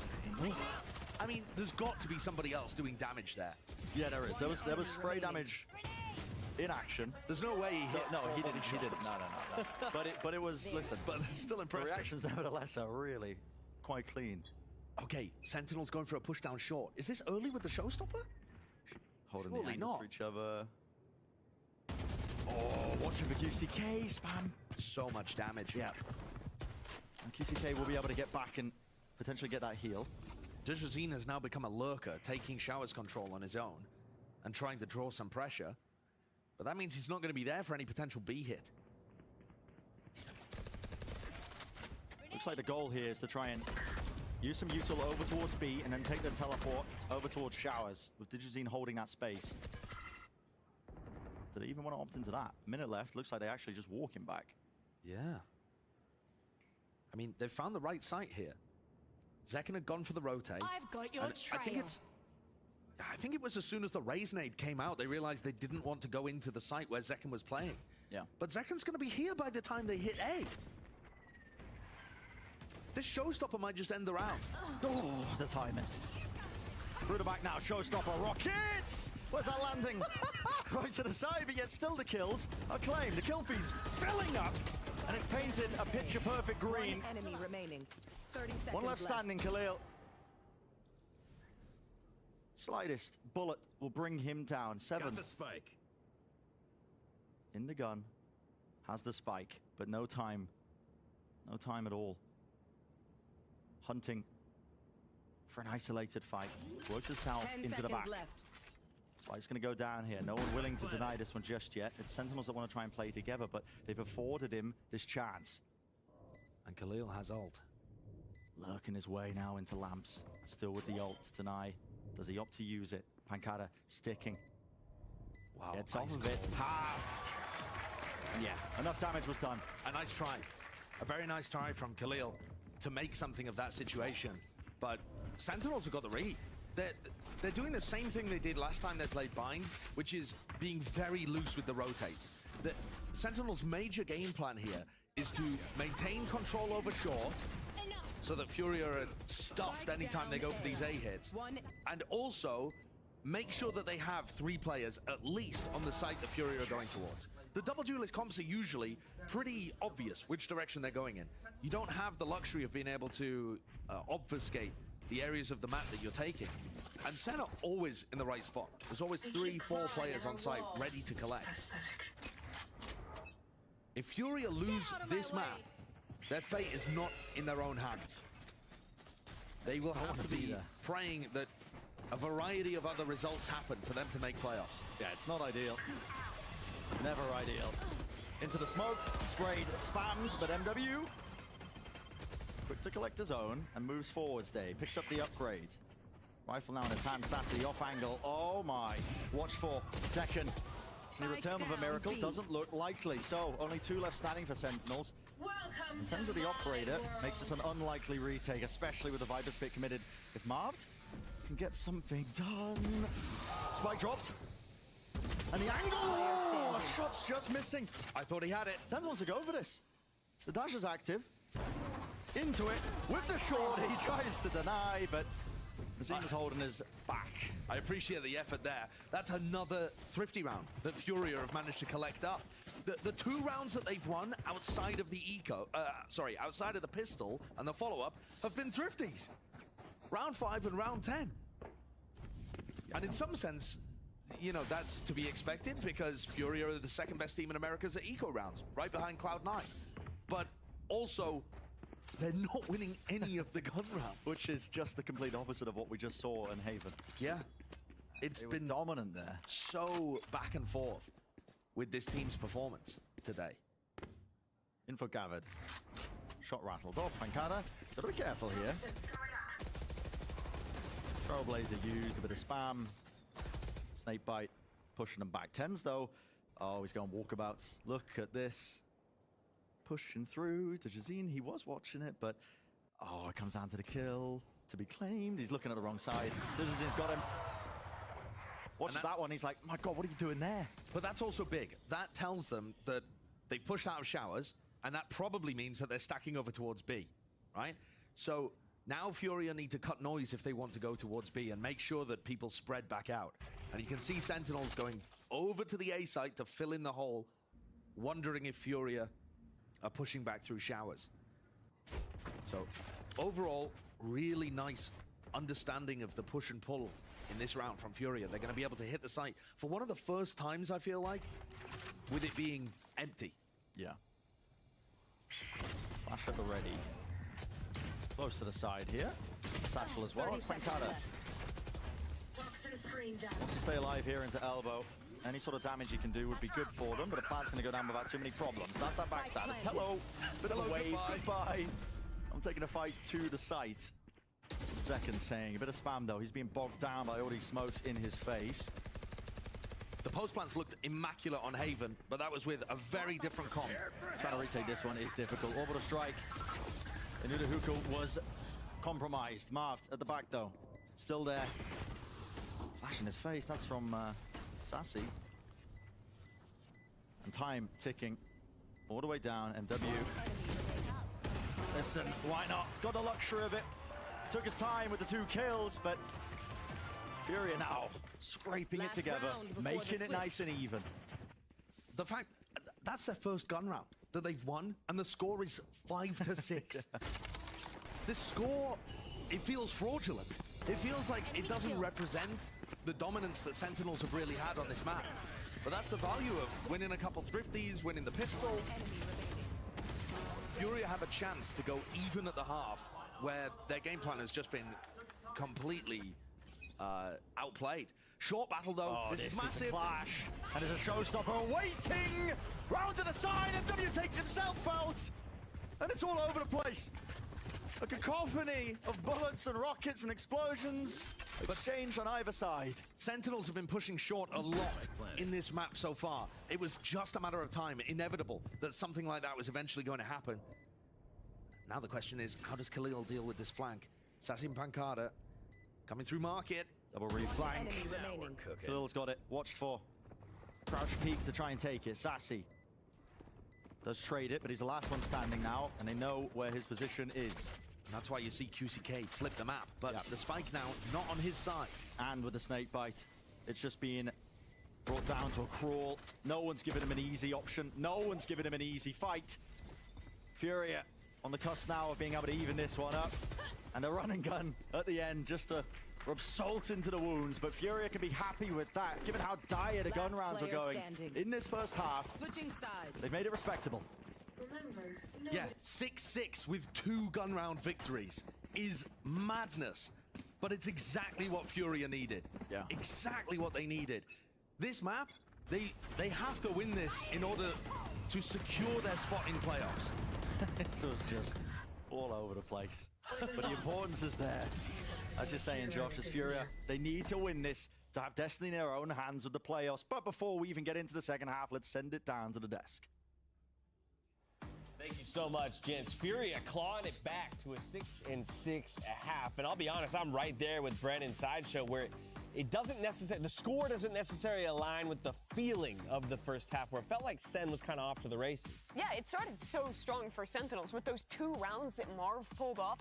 Right off the rip, anchoring the site, getting a 3K. It was ridiculous moments, and it looked like we were getting the Sentinels' confidence from map number 1 back into the mix. But as that half progressed, well, these individuals continued to step up. It was Furia pulling off the little rounds, ecos, taking advantage of 1 or 2 mistakes made by Sentinels, and now have a super close half. Yeah, it's so crazy. Like that Sentinels did this. Marv keeps them in the game early, like you said. keeps their playoff hopes alive, winning the bonus, not getting reset in the first gun round. Right. And then that allows Tens to just come to life. That's the thing. It's 2 3Ks. Then it's like he passes the baton to Tens. He's like, cool, I've done my job, bro. You take it from here. And then Tens just starts ripping off first kill after first kill after first kill. And that's what made it feel like they were about to run away with it. They were so proactive. It reminded me of Split in that it seemed like they had a lot of ideas in the middle of rounds, which is what Kaplan was talking about in that quote we looked at earlier, where sure, Marv's is picking up a lot of the IGLing, but the other players are coming up with these ideas in the middle of being, hey, we can shower scrunch here. We can take this push down long. Those little proactive plays worked so well for Sentinels. But now the sides have swapped, and Furia is in a position where they've gotten enough rounds to make this doable. I don't know if they have gotten enough. When you look at the NRG game that Furia played against NRG, I think they won 9-3 on their opening attack half. They lost pretty much every round on defense. Yeah, their defensive half left a lot of questions. And the more I watch Bind, the more I think this map has flipped attack-sided. So I am lightly favoring Sentinels right now at halftime, which is crazy. And Sentinels need it. If they can come back here, their chances stay alive for playoffs. If they lose, they are out 100%. Both teams obviously want the victory, but for Sentinels, it is all important as we head right back out to the arena to get the second half underway.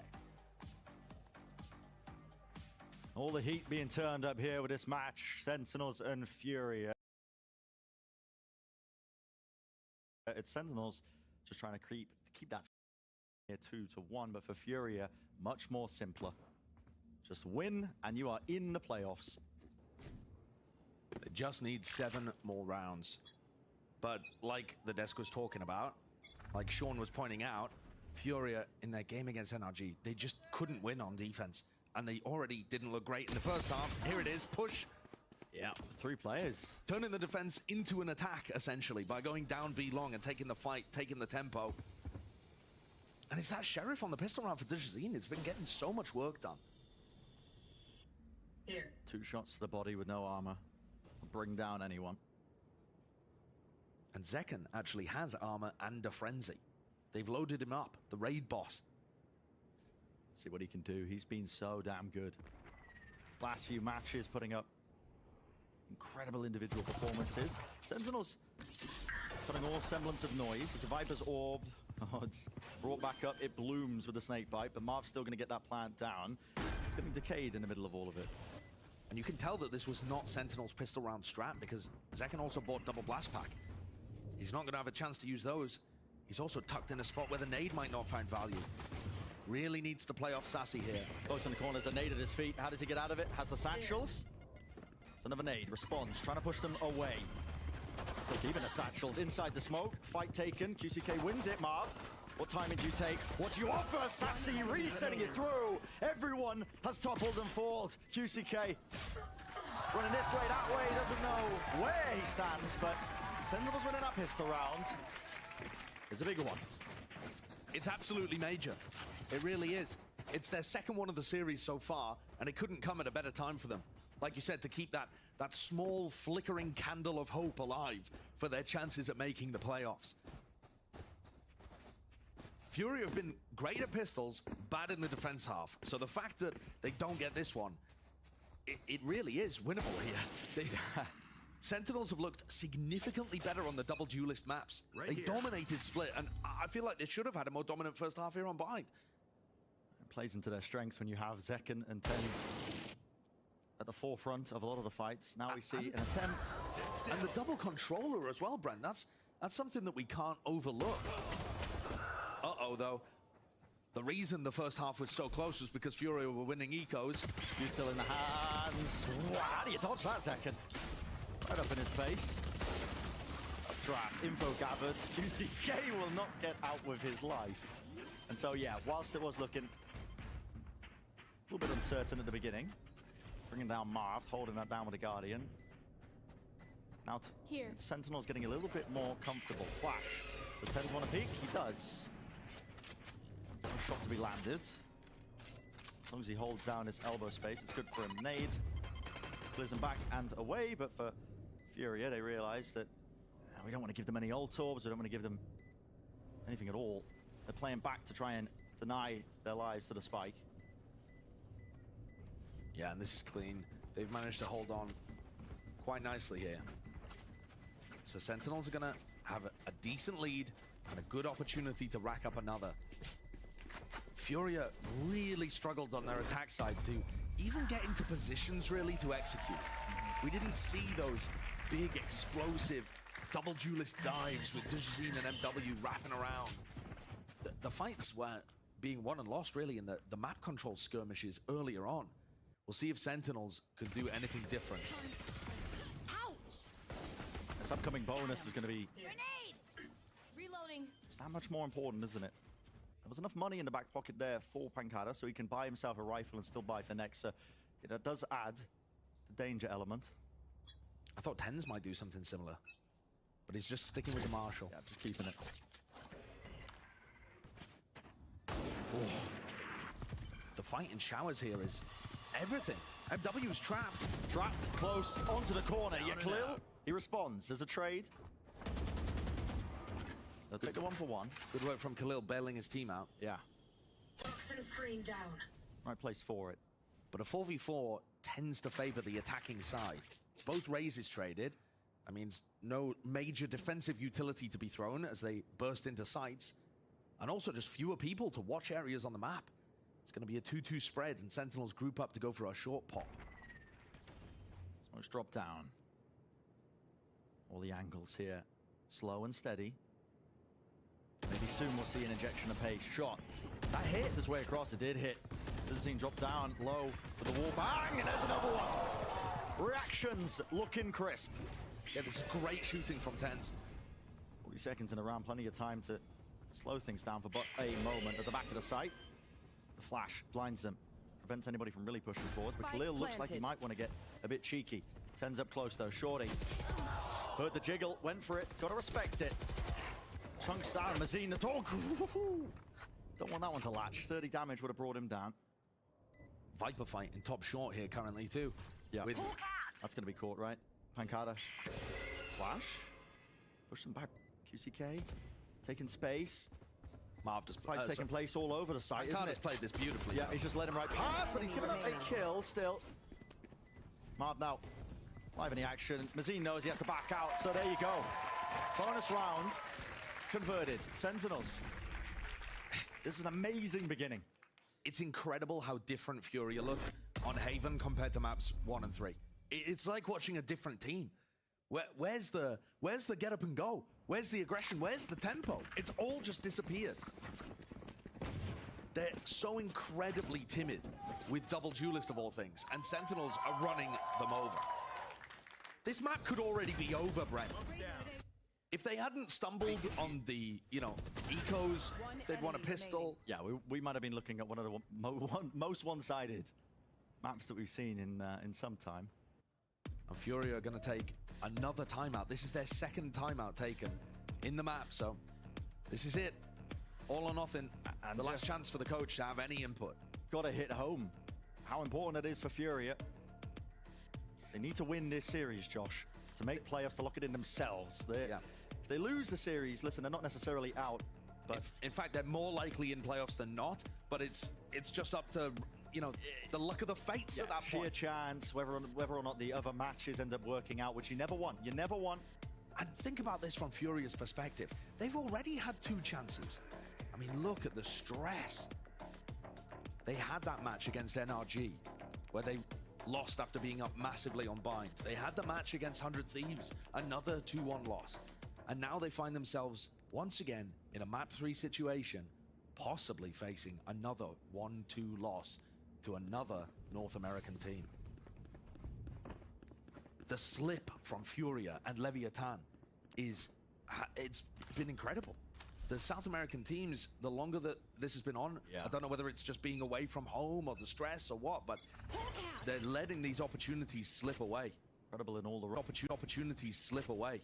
Incredible in all the wrong senses for them. Toxins going up. Again, scraping with the money. They want to opt into a rifle on Mazine, but he's dropped down to 800 credits from it. Doubled up now. Showers, contacting plays on plays. Kills, resetting of the aim. Crouched up though. Dujazine is cool, calm, collected enough to find a second. That's what I'm looking for, right? That's granted. That is what Furia were bringing on Haven. Blade Storm in his hands here. Pancada. Off angle by Mazine. He feels like he has to make a play. The risks have got to be taken when their player's down like this. And now Tens and Marv are both completely separated, doing their own things on other sides of the map. Completely separated.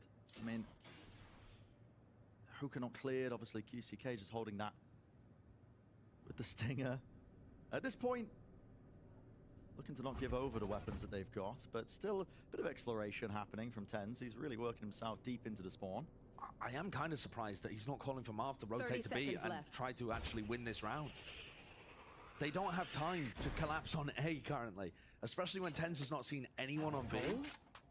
I mean, I don't know. I really don't know what the goal is currently for Sentinels. There's one. Sprays it through. 14 seconds left, though. And how do you win this? There's so much to clear, and not enough time again. Smoke cuts it up. Down to 7. Plant has to start going down, and it does. Fights. Coming through, shots rattled. They know that the site is really just split into 2. This is so creative. I can't believe that they've got themselves into a 2v3 with the plant for them and serious chances of winning this round. What a call, what a play. With the molly. Drop down, burning away. Buys them crucial seconds. Tens with the reposition, and this is all just trying to buy time for that one. Fight taken by Marv. He doesn't win it. And it's not planted for Tens. It's spammable potentially in the box if he finds the right angle, but he needs to win these fights out, and he just doesn't do it. Doubled up. Thrifty win for Furia again. They needed that, Josh. And listen, they're winning them with some consistency on this map, aren't they? They certainly are. The 3rd Thrifty on Bind for Furia. Ridiculous. Almost half of their wins have come from that. Credit to Digizine for the one to be opening this one up right at the beginning. Cast your minds back. You're seeing it here. Yeah, he'd already got the kill onto Tens before this even. But yeah, the Thrifty wins are keeping Furia alive. A lifeline, an absolute lifeline. He needed that. Digizine picks up an operator, and the op is looking... Okay. Punish. Oh, hit! What a reaction! The dash to try and punish Digizine! He's monstrous! Oh, with the rifle in his hands. Well, not quite the rifle. Operator.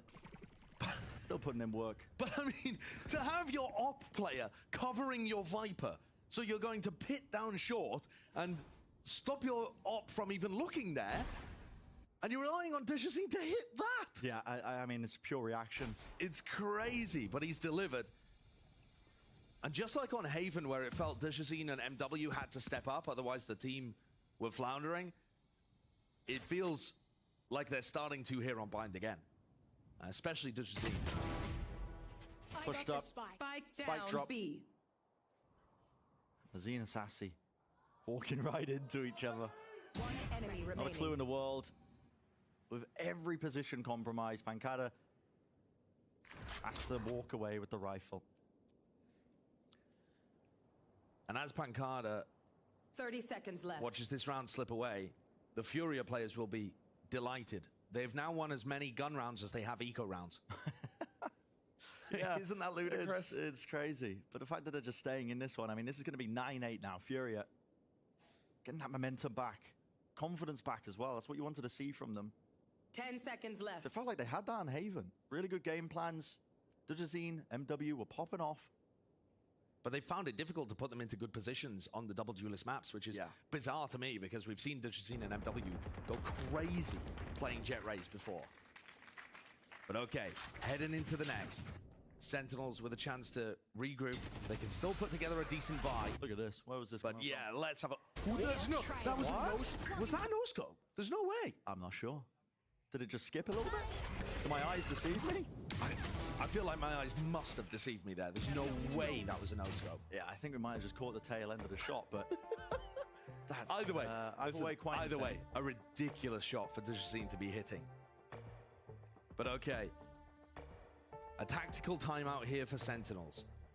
And honestly, this one is also going to help Furia a little bit. Furia had already used both of their tac timeouts in this map, and it's going to give another opportunity for Coach Kalau to have some input. But yeah, Kaplan feeling like this game is slipping away from them, and what tragic fashion this would be for Sentinels to lose on Bind.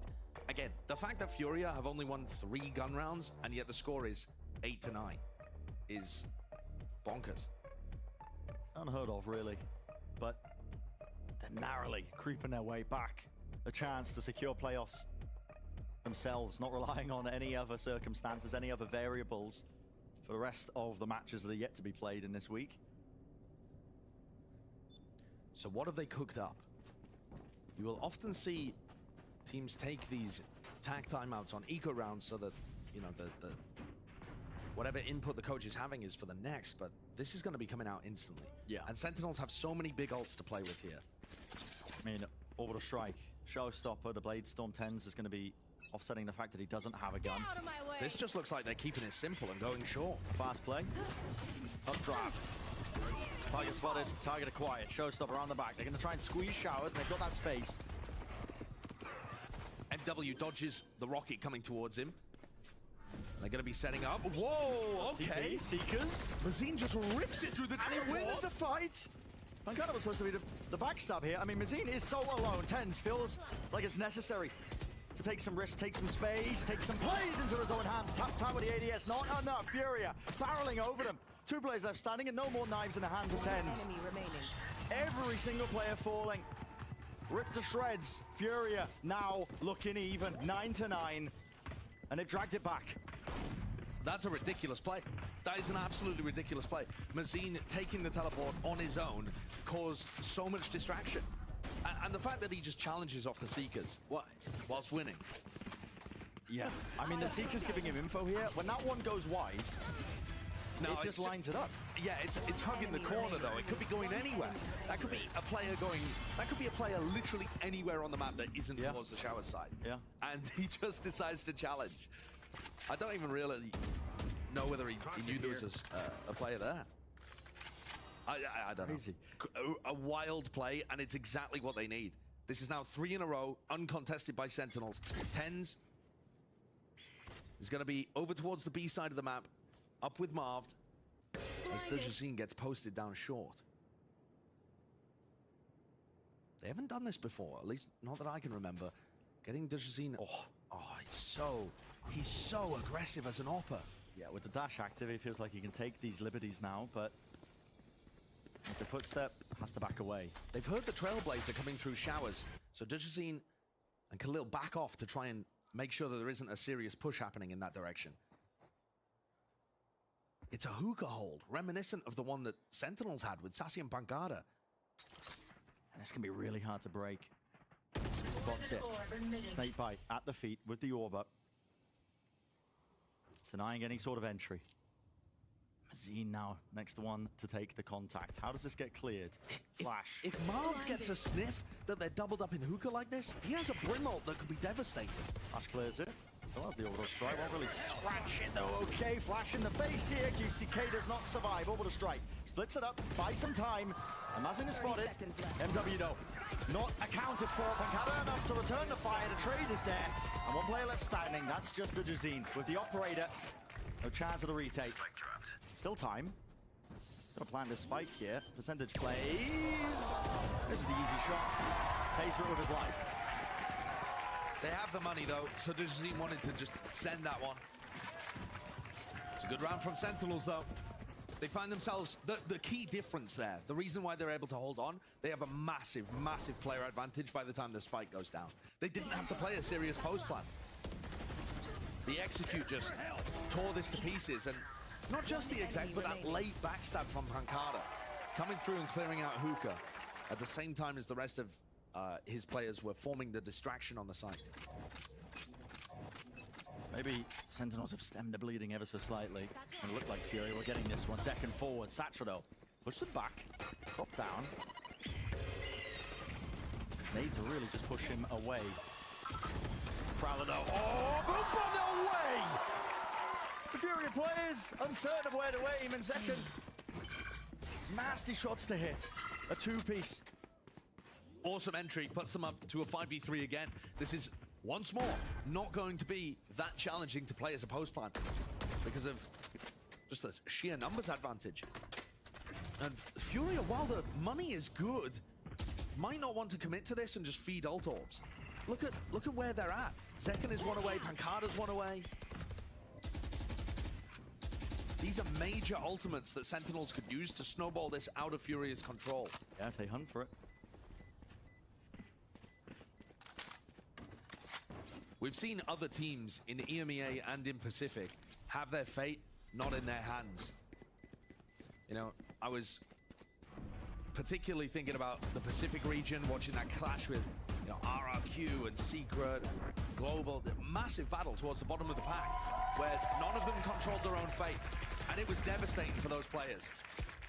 Watching the matches happening from the sidelines. And you just have to watch in fear and terror, hoping that it works out. And that's the fate that Furia are inching ever so closer towards. With shots like this, the entry is so clean. And Zekken has been sublime. Destroying on an individual basis. And remember that if Sentinels get these final 2 rounds and cross the line, there is still a slim chance. Still that sliver. Not going to stop talking about it. Dash to Jazine. Has to respect this util. Boombot chasing him down. Right at his heels. Still, the angle's there. Through the smoke. There was no util to accompany that. It's a weird one. Yeah, and 10 just gets taken out anyway. This could really start to get incredibly scrappy. Rocket. Yeah, Marv. Tried to avoid it. Tried to dodge it. Not likely.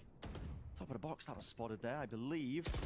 Pancada holding close. Shorty returns. Crazy gun. Still sassy. He's eager. Wow. Good timing that he's found there. This now becomes winnable. A 2v3 where Zekken has showstopper. It's all about how you find these kills. ADS up. Can't get it. Satchel. He knows the opper's watching. How does he cut his way across? Spike planted. I've got your trail. Decided not to. Wants to hold the crossfire. Dangerous though. Now takes his time with the swing as the Seeker was in his face. There's another. Sassy repositions. Let's watch though. QCK knows it. Through the wall. 54 health. He needs an impossible task in front of him. He needs to meet it. He needs to challenge it. Flash. Dodged. 3 bullets. Reload offered. Sticking. Dodging. Jumping around the side. Mazine. A watchful eye kept to defend his teammate. And the score gets closer. 10-11. That's an unusual call from Sentinels. A lot of their big executes have been working nicely. They had the showstopper to play with, and instead they went for a contact walk through their own wall. Punished for it, and the operator really in Dutcheson's hands, finally showcasing why it's good against contact plays. We were talking about that on split all the time, and it didn't do anything. Yeah. But Dutcheson is finally making it work. 3 players start the round over towards B for Furia, and that's where Sentinels are creeping up. It's slow and quiet again, but now the Trailblazer gives it away. And it's so explosive. The dog, the rocket, right to the side, no damage. Or at least a little bit. Nade, where does that rebound? Could be anywhere. Geometry of this map, cutting its way across into the close corners. Still gonna be long position. They have to... No, okay, well. I was gonna say they haven't cleared QCK, but they do eventually. They've got to know that there's other people long. So planting inside the tube, they have to know whoever plays long. They definitely do now with Mazine grabbing that kill. Smoked off, cut away for the rest of the team. Trailblazers is taken out, flashes, dodged!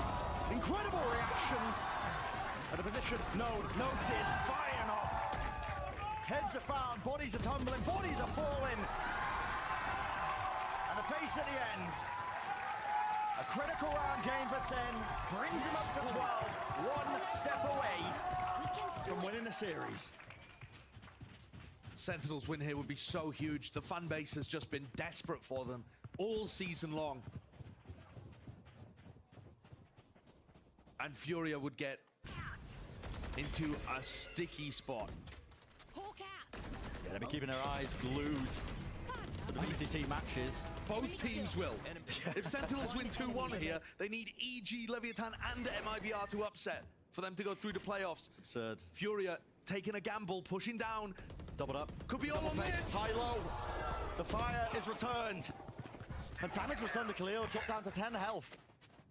So an even exchange. Still clearing, spots intense. Oh my goodness. He gets concussed. But more importantly than that, they don't have smokes to work with. When they've been pushing A, they've been tending to smoke between truck and triple get their plants down. How are they going to do that? Lamps is compromised. They weren't watching it. They were watching the dog. Pancada once more. Goes onto the corner. Run and gun in action. That's the stinger. At play. Still on the close corner. And damage is done enough, surely. Rifles, util, push forwards. One after the other spraying. Crossing the fire. Second. I have the spike. He stands a chance here, but he doesn't know where the other player is, and he's walking right into it. Mazine holds his ground. And Lifeline still being bought, 12-11. The final round of regulation stands before us, round 24. And Sentinels are going to take a timeout. It's their last one, and they're about to get one back in OT anyway if they lose, so you might as well get some input from Kaplan. I think they missed a trick in the prior round. When Marv died, Pancada's ultimate is the best way to block off sightlines and help them take some site control, and he got greedy and went for more. I like the proactivity from Sentinels, but sometimes perhaps they need to rein it in a little. I wonder what input Kaplan is currently having. Is this a cooked up set play kind of round? Is this reminding them stuff to think about as they move later? I mean, there's no way you can plan for OT. You've got to just get it done here. Here and now. Chance to close things up. Furia has actually got some really good ultimates to deal with what Sentinels are throwing at them. So, for all of you at home, Mazine and Khalil, they have the Seekers, they have the Orbital Strike. That's going to give them so many tools to deal with a Viper's Pit. Denying the plant. Yeah, be great as well. Yep. And so here we are. At a turning point in the series. All the importance placed on this one. And a 4-player stack from Furia on A. Oh my. What kind of read is this? Looks like a fight might be taken at Showers. Pings being made all the way. Stimmy, drop down. Got the speed, and they got the presence to take that early angle, and control of Showers is gained for now. Look at the wall up, contacted, QCK off angle. Flick of the wrist, not enough, and there's no return fire, there's no trade. Viper's Pit dropped down. How does Pancada play it? Shorty in his hands, around the corner, flick to the side. Furia setting themselves up. And every risk taken across the map, it's been brought down to their knees. So many kills off with Sassy on 1 HP to Kado, bringing him back to life. Seeker though, that spots him in his face. Jiggle of the movement, dash to the side, and luck on the hands here for Furia. 12-12, we are going to OT. Switching sides. Overtime. This game has been crazy. It's really had it all. Fantastic performances from both of the teams in their respective maps on map 1 and map 2. And then this final one's been a banger. There's no telling who's going to be able to take this away. I definitely feel like Sentinels are going to be kicking themselves if they lose this map. Yeah. They had many chances to make the first half cleaner. That really should have been an 8-4 lead, but they lost 2 anti-ecos. We're getting back into it. 5 more seconds ticking down. The barrier's going to be removed, and let's see how this ends up going. Furia dragged it all the way back. Double satchel now. They're taking Showers control here quickly. Tens with an off has been posted hookah. That lets Sentinels full rotate over to B. Over to A. Oh, Pancada thinks better of it and stays his ground. But still, to me, the big challenge for Furia on their attack side was they never found the weak site. They were always hitting into 3 or 4 players. And that's a kill on MW. What is that? From what angle? Oh my. In what world? That's a wall bang from back truck through a crazy position. Sometimes you get blessed with those moments, but look at this. Lamps has been compromised. Dash forwards, flash doesn't connect. The Digiteam not set up for success. Molly to the side. Maybe they can still find a way to pave into a round victory. Maybe it will take the firepower. Winning the shots here. Satchels backing away. Dogdo stunned up, and Zeka doesn't stand a chance. The Seekers have been earned. 38 seconds. And again, the off angle. Pancada with a knife out did not know that the back of the site was compromised there. It's left up to 10s. No 30 armor. seconds left. Hopes and dreams. Dash fading away. Only the operator to do the work. So damn unlikely for Furia now. A chance to take the lead in the map, to take the lead in the series. The discipline is there, they're not giving an inch. Everyone backed away. No free fights. First one's there, Tens claims it, smoke. Drop down, the spam going wide, gets half, an opportunity now. He's bought his time, flick to the side, he misses, no! I believe damage might have been done for the wall, but it's not good enough. 13-12. Switching sides. And a beautiful 4v5 round for Furia. They put themselves a match point, 1 round away from locking themselves into playoffs. And it's palpable. One enemy remaining. They can feel it. The tide has shifted. And there's that 1 round that they need. So Furia on the defense, looking like they wanted to set 2 up in hookah. Pancada, is this early pressure? So this snakebite lands outside showers to help Zekken. And in the meantime, the other duelist, Tens, peeks towards. What awareness to even think of hard clearing that position. That angle is nuts. And he wants to take the fight again. He anticipates it. Either a sound bait or what, but he runs his way out of there and expects the re-clearance. 2 openings. He had a great try at winning the clutch in pretty much an unwinnable position in round 25. And now comes in here and gives his team 2 amazing openings. With the operator, Jajazine, he knows the dog's not going to spot him. Tied close to the corner, Nade clears that one out. Dashdo still there, holding close, Satchel's through. They got to know, and there we have it. Very good Zekken. The bait and switch with Tens and Zekken, lovely to stop Jajazine from getting anything done. 2v5. We're going again, yeah, surely. We are going again. You have to make an attempt of it. Don't keep the guns going into the next round. Gotta make the most. That'd be a crazy patch for overtime. One enemy remaining. Jump spotting.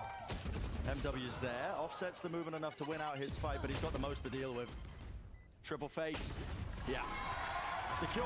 13-13, Sen. Whatever sliver and chance they have of making playoffs, it rested on that round. And Tens delivered. Second and Tens at the top of the scoreboard currently. This 2K, I mean, the awareness to find that and to get the repush, both very intelligent kills. So we're going back into this, the score 13-13. Furia looked like they had a great game plan on their attack round. They took showers control super early on and then reset into a short push. This time, again, really determined to take one area of the map early and deny Sentinels map control. A lot of tools used, though. The Boombot. And the Trailblazer. Smoke into the back. That looks like an engagement. Yeah, the Jazine's in there. There was a flash of support and double satchel. The site is vacated, but they're surrounded. They don't have control of back halls. There's a spam battle occurring. The Spike's still not in a good position. As soon as the Spike went down, Tens took the teleporter, so now he's early into hookah. Tap. Trying to bait the presence, trying to bait the fights out. It's even. Into the back of the site, taking it, flooding in before they can even get comfortable into these positions. Khalil still holds it. Tucks into the corner, an important fight to win. That's so early from Tens. Molly though, lands at the feet, force them back around, that's it. What? Burns Mazine to a crisp! And Khalil, they know he's there surely. Surely, in his face, Khalil wins it, but double swing. Dealt with, QCK, last one left, and it's not planted for him. Tucked into the side, Snakebites there, right around to the corner. And Sentinels regain the lead. How have Furia lost that post plant? How has Mazine died to a Brimstone Molly while playing a post plant position? What a crumble! And Sentinels taking hold of that opportunity perfectly. And this is it now. You cannot falter. They were running a spread default the last time they played the attack round in OT.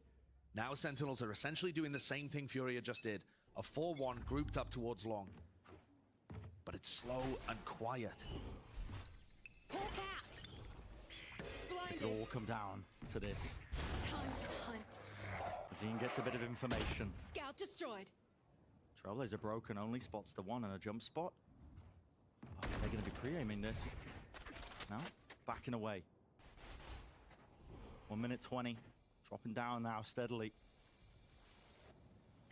Blinded. Have a deep flash. Zine now doesn't have another one for another 15 seconds. These flashes, though, are keeping 3 players on B. And Furia are stacking the right site at the moment.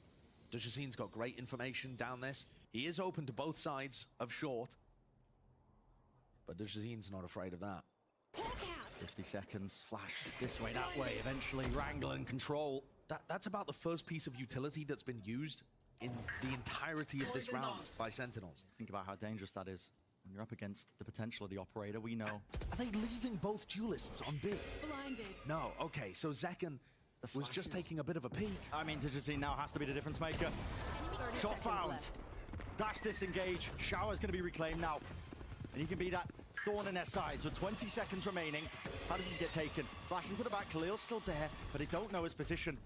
18. They want to try and flip this site and take control of this one all the way back round. It's all about contact plays. Walking. Stepping into it. Second lands it. One bullet was all it took there. They got to know that Showers is still occupied. Dejasine's there. How do you approach? Shit. Watch for. 3 players left standing out for Sen. Blocking sight. To try and close this one out. Contained. Corralled. 2 players in lamps now. They need to find this one. The tap onto it. Shorty's jumping around. Dash to the side. No way. Sticking it through. 10's still alive in a moment, but it's all the way being stuck. Getting off of it. It's a nade. Prevents it. No one sticks around. Shorty's just chaos. It's pandemonium. But Furia survived. Crazy situation for it to go 14-14. We're getting another round of OT here. Absurd. And like you said, Bren, Furia survived. They hold on by a thread. Marv goes down as the opening kill there to Dejasine. He's the person that's taking space off that dog rather than Zekken. When Marv has gone down on this map, they have lost every time. When Marv goes down first, they're 6 for 6 in round losses. I mean, also 6 first deaths is kind of a lot. A bit of a breather. All right, let the tension out. So Furia take a timeout. At this point, you know, both of the teams are going to be coming into timeout with a few ideas of what they want to do, okay? We're going to take Shower's control on our attack side. On defense side, we're going to do X, whatever that is. When it gets to 14-14, your mind just goes blank. I mean, that was a visual indicator of what your mind looks like in overtime when it gets this deep. Yep. Because you're running out of ideas. That's what I mean. The ideas start running out. The prior conditioning starts to fade away. Yep. And at this point, you just start throwing things at teams. Yep. We saw it. I mean, it's literally manifested in the last few rounds we've seen on the attack side of these teams. They're grouping up as 5. Fast plays, trying to fight for the extremities now, but round and round we go. 14-14. 10's picking up that glass cannon operator. 3 players from Sentinels on A. Again, want to stress, Marv cannot be dying first. He has 12 first deaths in the series so far. That's the highest out of any of the players. 6 of them in this map. They've lost all 6 of those rounds. Not the body block. Okay. Interesting tech. Buys a bit of time. Yeah, stop the dog from getting any space. And this angle right here. Past the wall. Flick's not enough. It was pre-aimed by MW. Very sharp. And they strike, they capitalize. This is Furia. Getting some ground, but they do not have that Shower's control. And this angle, wow. Dejasine takes the wrong timing with that one, or at least not clearing properly. Snakebite, though. Used to push them back. And maybe the plan can go down here. MW sticking, there was a satchel. Still, that angle's watched for, yeah. And Mankata lurking, creeping again. Up through short. Double flanks going on here, both Pankata and Mazine. Who can get more value? And everything's placed on this one. Smoke held. Footsteps watched for Khalil. We're on the back. Flank attempt from Mazine. The volley at his feet. It's crumbled. It's on a 2-on-2. Time pressure starting to play that factor. But they got hard already. Yep. Buy some space, buy some time. Half a tap, forcing the engagement, forcing the fight, forcing the battle. 2 players left, sticking it through. Sassy's weak, not enough to way. Sentinels again. No charges left. It's rickety. Match point. But once more, they are 1 step away from taking the series. So many opportunities. They've had so many tries. Tens did a great job at keeping them alive when they were down. And since then, they've had a couple of good opportunities to close this match out. And Furia have stayed in it. All right, let's see. Back into it. Oh, big battle here with the operator as well over in Showers. And this is what happened last time. They took Showers control and Zekken just danced away. Danced away, pushing back. Trailblazer. Again, standard to be using this early on in the round. Yeah, 10 spotted, but he has been the player defaulting over towards B. So that doesn't tell them enough necessarily to go and stack B. Grouped up. They're still having MW rotate over though. Surely going to be spotting this one now, and it comes down to this. Dog's there. Doesn't kill or doesn't latch. No stun. Claim. Dash forward, stop, and a flash is perfect. In the smoke though, there's that spam. Vulnerable Furia! Dismantling them, but maybe Marv can strike back, maybe. He gets his 2, and he's lifted up to Pancada now. Torch passed on, but not enough to reset, not when he's being double-faced. And how many more times are we going to see it? Round and round we go. The overtime never ending. 15-15. I want off the Sentinels crazy ride, Brent. Oh. The emotions must be running so up and down for these players. It's incredibly difficult to stabilize your game when the adrenaline is flooding through you and there are peaks and troughs like this.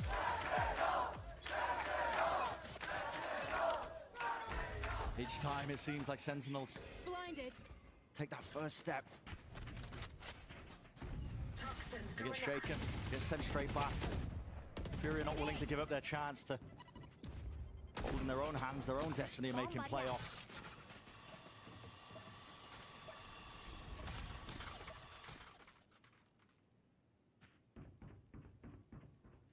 Feels like one of the first times we've seen MW this early inside hookah. Is that going to catch somebody off? Sassy and Zekken, potentially the people that would be spotting that. Yeah, I mean, with all of the emphasis that's being placed towards Belong and Showers early on by Furia, this is different taste of things. Yeah, it's different. Maybe different is what they need to get them over that hurdle. Oh, it's so quiet. Furia grouping up. But they found, again, the site that has 3 Sentinels players at it. Flash connects. Dodge to the side. There, Pancada was close. He falls. And no one's watching this. There's no real pressure to spray. Transfer's almost dead. Sassy! So much damage. How does he contain? How does he do that? How does he pull it off? Yet still. 10 is there. Khalil rips it to the side. Last one left. Last one standing. Teleport to back out. 20 seconds. Has the spike. Maybe this is winnable. Tens is incredibly quick down short here. Wow, Khalil even tapping. Timing up. Off to the side. Wallbangable. No way! 26 left. Ult in his hands. The orbital striking is noted. Push him back. He's bought space. He's bought time. And he's bought a chance to pull off a heroic clutch. 1v2. Anticipating it. He hears the drop. He knows it's there, but he doesn't land the shot marked. Steps up when his team needed it. And a familiar sight for Sentinels now. Once more, standing on the precipice of potentially winning the series. That is such a great try from Khalil. And you see the brimstone head-to-head towards the end. I don't know how the players keep their cool in those kind of moments. Both very used to playing the clutches, and both played it wonderfully. Marv comes up with it in the end, and you see what it means to Khalil.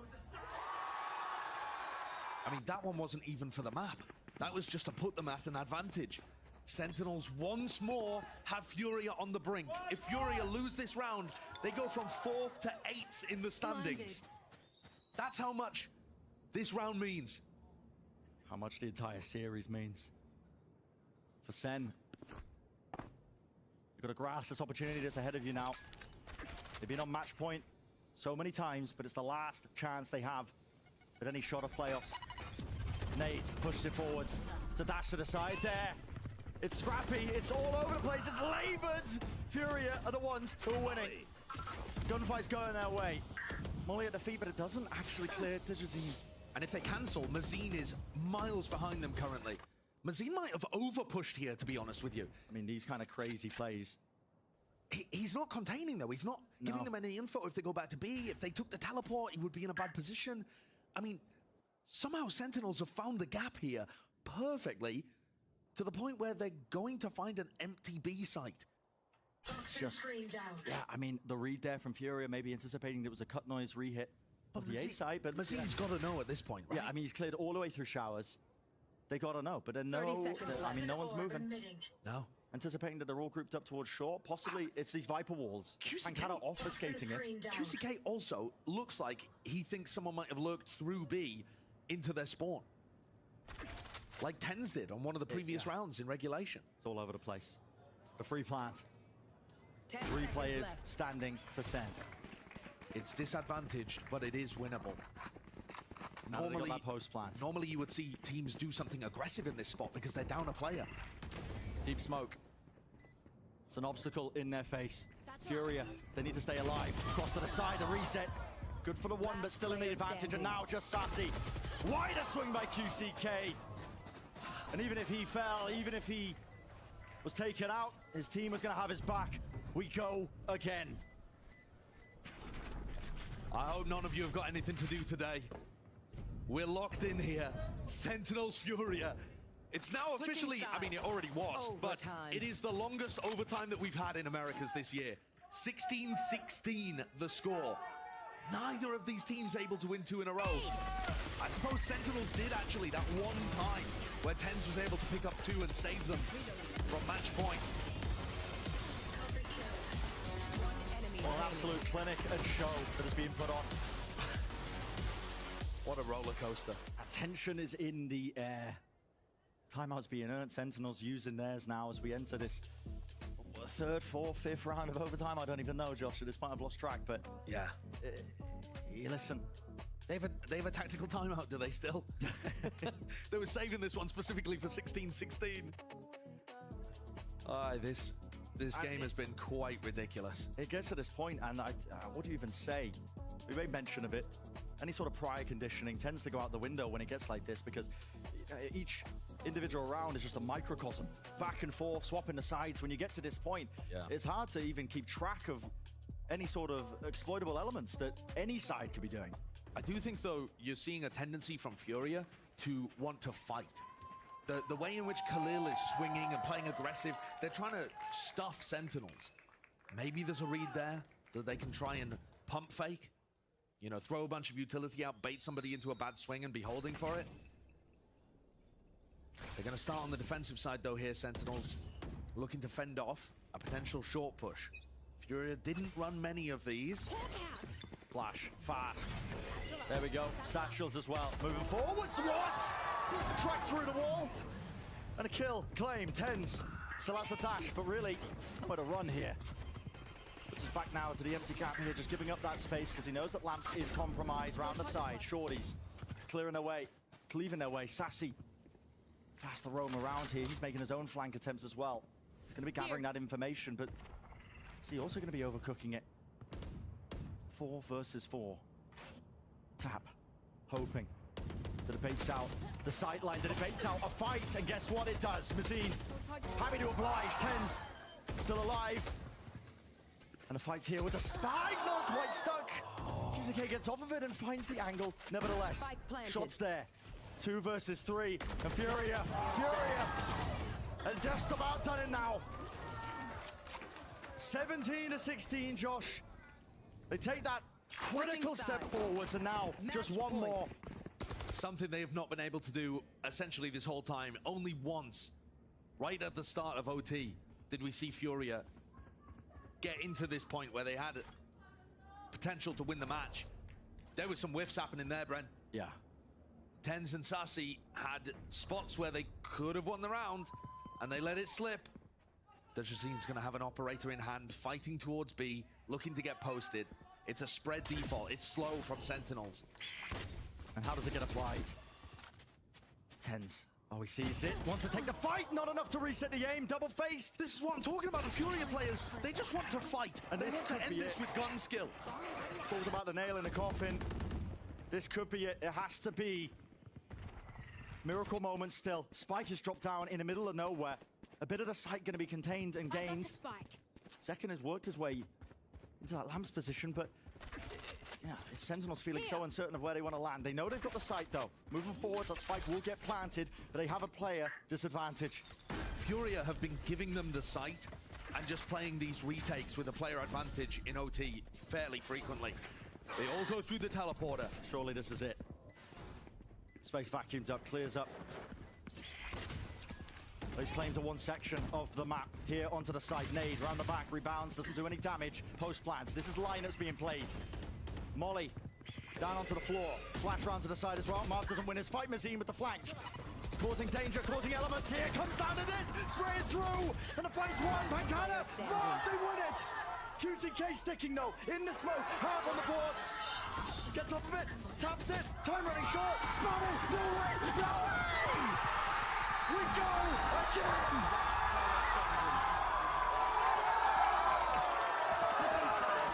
I can't believe what we are seeing. For it to come down to that, it's disbelief. It's a disbelief. How can you not be? 17-17, Brad. I mean, it's just crazy. A player disadvantaged situation. The two controller players, the two smokes players, Marv and Pancada stepping up so enormously for their squad.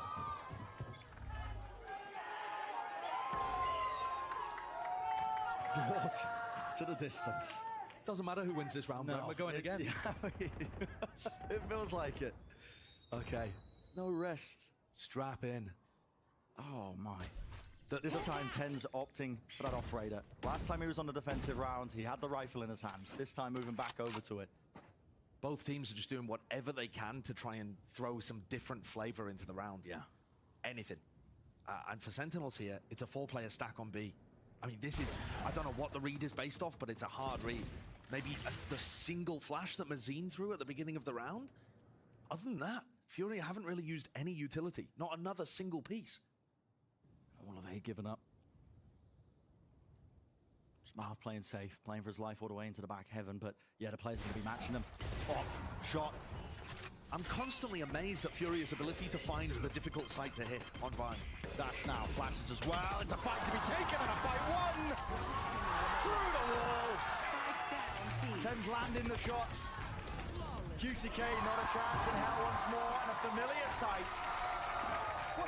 What a hard read. Yeah. 4 players on that site. Whatever the gamble was, whatever the read was, it pays off for Sentinels. So much. One more round, Josh. One more round. And Furia denied the chance to take playoffs themselves. And for Sentinels, it's that last sliver. Whatever the percentage might be, don't tell me the odds. I don't want to know at this point. They're grasping at anything to stay in this. I think that's the first time I've ever heard the crowd rooting against Sentinels. It could be either way. Oh, I suppose, right. Yeah, one more round to win. I thought they meant one more round of OT. I mean, we might get there. It's been going that way. Okay. Attack side op for Tens. Again, different flavors being placed, but it does slow down any attempt that you have at trying to beat that. Much more explosive on the attack side. Both of these teams have been playing it so slow in these rounds too. It makes it difficult to figure out which site has more players on it. That's why Fury have been running into the stacks so often. Might be similar story here. 3 grouped up. Crosshair placement from QCK. It's good for it. Jumping off onto the box there. Snake bite shot to the wall. Narrowly avoided. Khalil. Just jump spotting. Back in the head. And they are hunting for a kill. Open sight line. And this is what it comes down to. 40 seconds. Position forward gained here. The front of the site is theirs, but Util is used to try and push back the spike. It's going to be hard to get the plant down. Yeah, really 30 difficult. seconds left. Fully grouped up. Shotgun close, rifle back, holding the back. Oh, not much time. Not much time at all. 24 seconds left. March just needs to hold and bait this one out. Pancada planting. Opportunities is there. Now the molly. Pushing them back and away. Clearing through into lamps. Still holding it. Shot found, kill found. Pancada. 1, 2, and maybe a few more. Spring. That's it. It's finished. It's done. The Sentinels have granted their chance.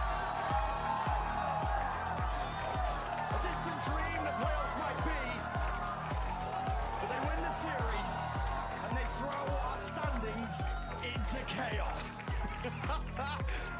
They absolutely do.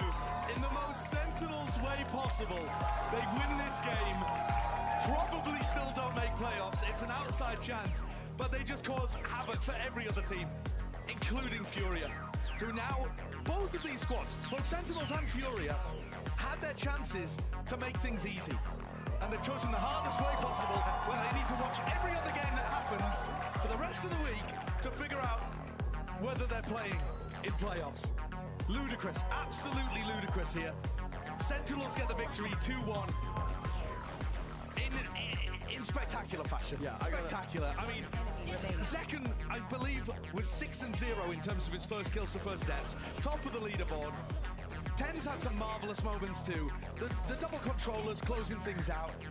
It was a bonkers game. Just ludicrous. Ludicrous from start to beginning.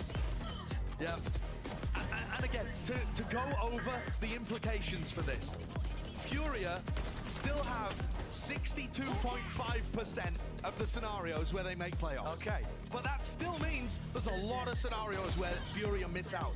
And this is their third match in a row where they've lost 1-2 to an NA team, where they could have just locked themselves in. And for Sentinels, because they win, but they didn't do it cleanly, they can make playoffs if EG beat NRG, if Leviathan also beat Loud, and if MIBR beat 100 Thieves. All three of those upsets need to occur. It's just insane. Just insane. After what I just witnessed today, I believe. I mean, anything can happen. Getting into the final week of play. And yeah, I mean, take him out, stand proud. Final showcase here in the regular split. Now it's out of your hands. A well-earned rest for the Sentinels boys, but my God, did they put on a show. Yeah, that was pure entertainment. Yeah. Pure entertainment, that match. I'm not sure the players would think about it the same way, especially the Furia players. Their heart's probably racing. Yeah. And Trying to calm down after that. Hearts sinking for the Furia team that looked like they might have been one of the best in Americas in week 1 and 2. Find themselves in a very different spot now. It's been that gradual slip. Just as Sentinels, a week can make all the difference. You never know what's going to happen in Valorant. Yep. And the confidence was there. I mean, you could feel it. I mean, from the get-go, smiles abound for the Sentinels players. They went into this one, gave it all they had, and guess what? It came out with the win 2-1. And again, just to reiterate, standings in chaos. I mean, you were talking about the scenarios, the chances, whatever else. I don't know. I think we should leave this to the desk to talk about. They probably got quite a lot to break down. Let's send it back down to Dash and the desk. Thank you so much, Brendan Sancho. Yeah, leave the mess for us to sort out here. It's ridiculous what we have left. We came into this thinking, oh, they 2-0, then something can happen, or they're just going to lose and they're out. But now, I mean, Sentinels fans, you guys need to go out there and buy some jerseys, because you got to be rooting for EG, then Leviathan, then MIBR, all three to upset. Yeah. Or else Sentinels is out, but it's possible. Fandom, disperse! Ready? I know, it's wild that we ended up in this situation, as they were mentioning, standings rather completely turned on their heads, but Valen, can we just recognize how many rounds of overtime we did? They just played 3.5 maps. Yeah, that's how many rounds. Basically a best of 5 almost. They just played the extra half. I mean, that was a lot of pressure for both teams. You know, having that many overtime rounds go back and forth. It looked like it was in Furia's hands at one point, and then Sentinels pulls a miracle round. The one round where they TP'd showers, they had no backside control. I'm like, oh, Furia won, and they plot a miracle. But yeah, that was a roller coaster of a game. I'm sure Sentinels are super excited to end the fans, and now you got to go support EG, Lev, MIBR. Like, go help everyone. It's going to be the most dispersed fandom that we've had in VCT Americas to date. But for Sentinels, I mean, I was just impressed because this is a team that's coming in with so many roster changes, with a last-minute switch in the last 2 weeks here of VCT Americas. But they continually came up with ideas really late into this game. I mean, 35 rounds. Valen as a player, it just becomes so hard to think of a new idea overtime after overtime, continuing to innovate.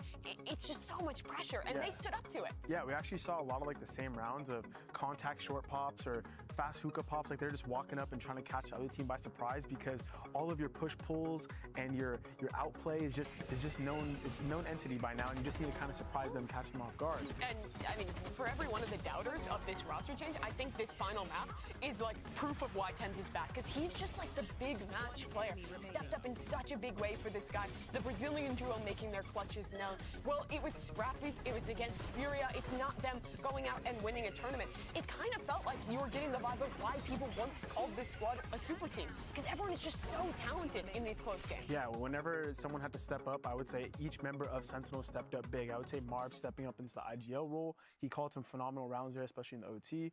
Tens popping off, getting all the entries. And then the Brazilian duo just clutching out rounds, making sure that their entry and all their support is, looking good.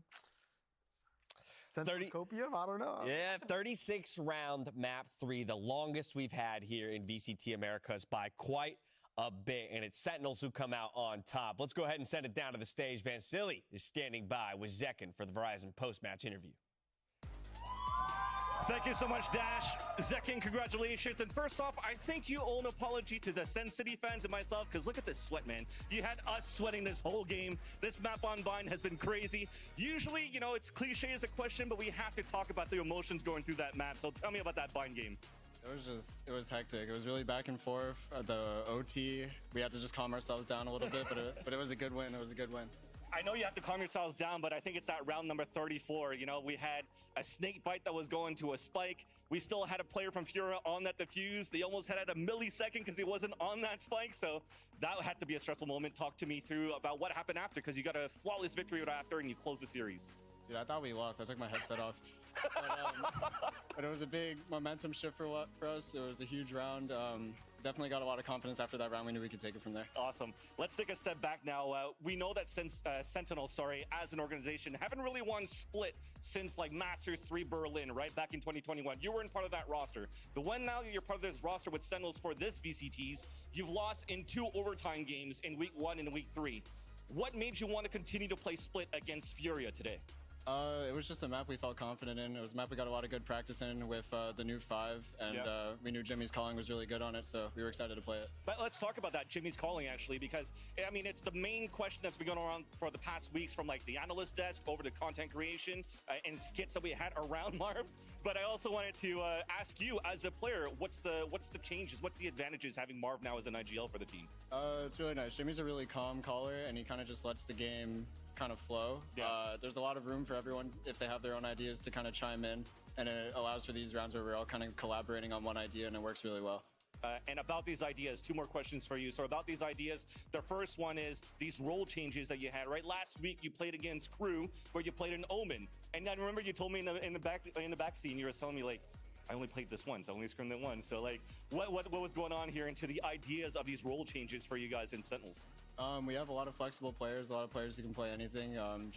We have a good game plan going into the map, and players can slot into those roles. So even if someone's playing a wacky agent, we have a good game plan to back it up, and it always works out. Awesome. And final question for you. I know you've got the victory here 2-1 against Furia, but it doesn't necessarily mean that you've made it through the playoffs. There's a lot of deciding factors with the upcoming matches for the rest of the week, but at least we have a moment to talk to the fans, so I'll let the floor to you to say hi here to the Sen City fans.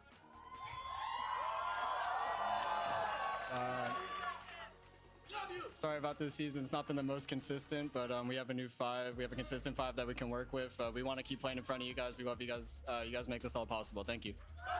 With that, Zekin, at least you've been kicking ass for the past 3 weeks. We have faith in you for the next season for sure, if it goes to the next season, but hopefully we'll still see you in the playoffs, right? Yeah. So with that, congratulations here to Zekin from Sentinels. We're going to throw it to a break. When we come back, more matches on the stage here. It's going to be EG versus Energy.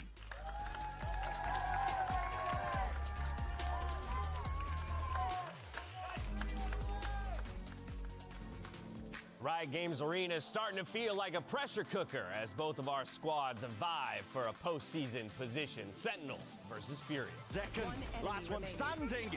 Placement there to isolate the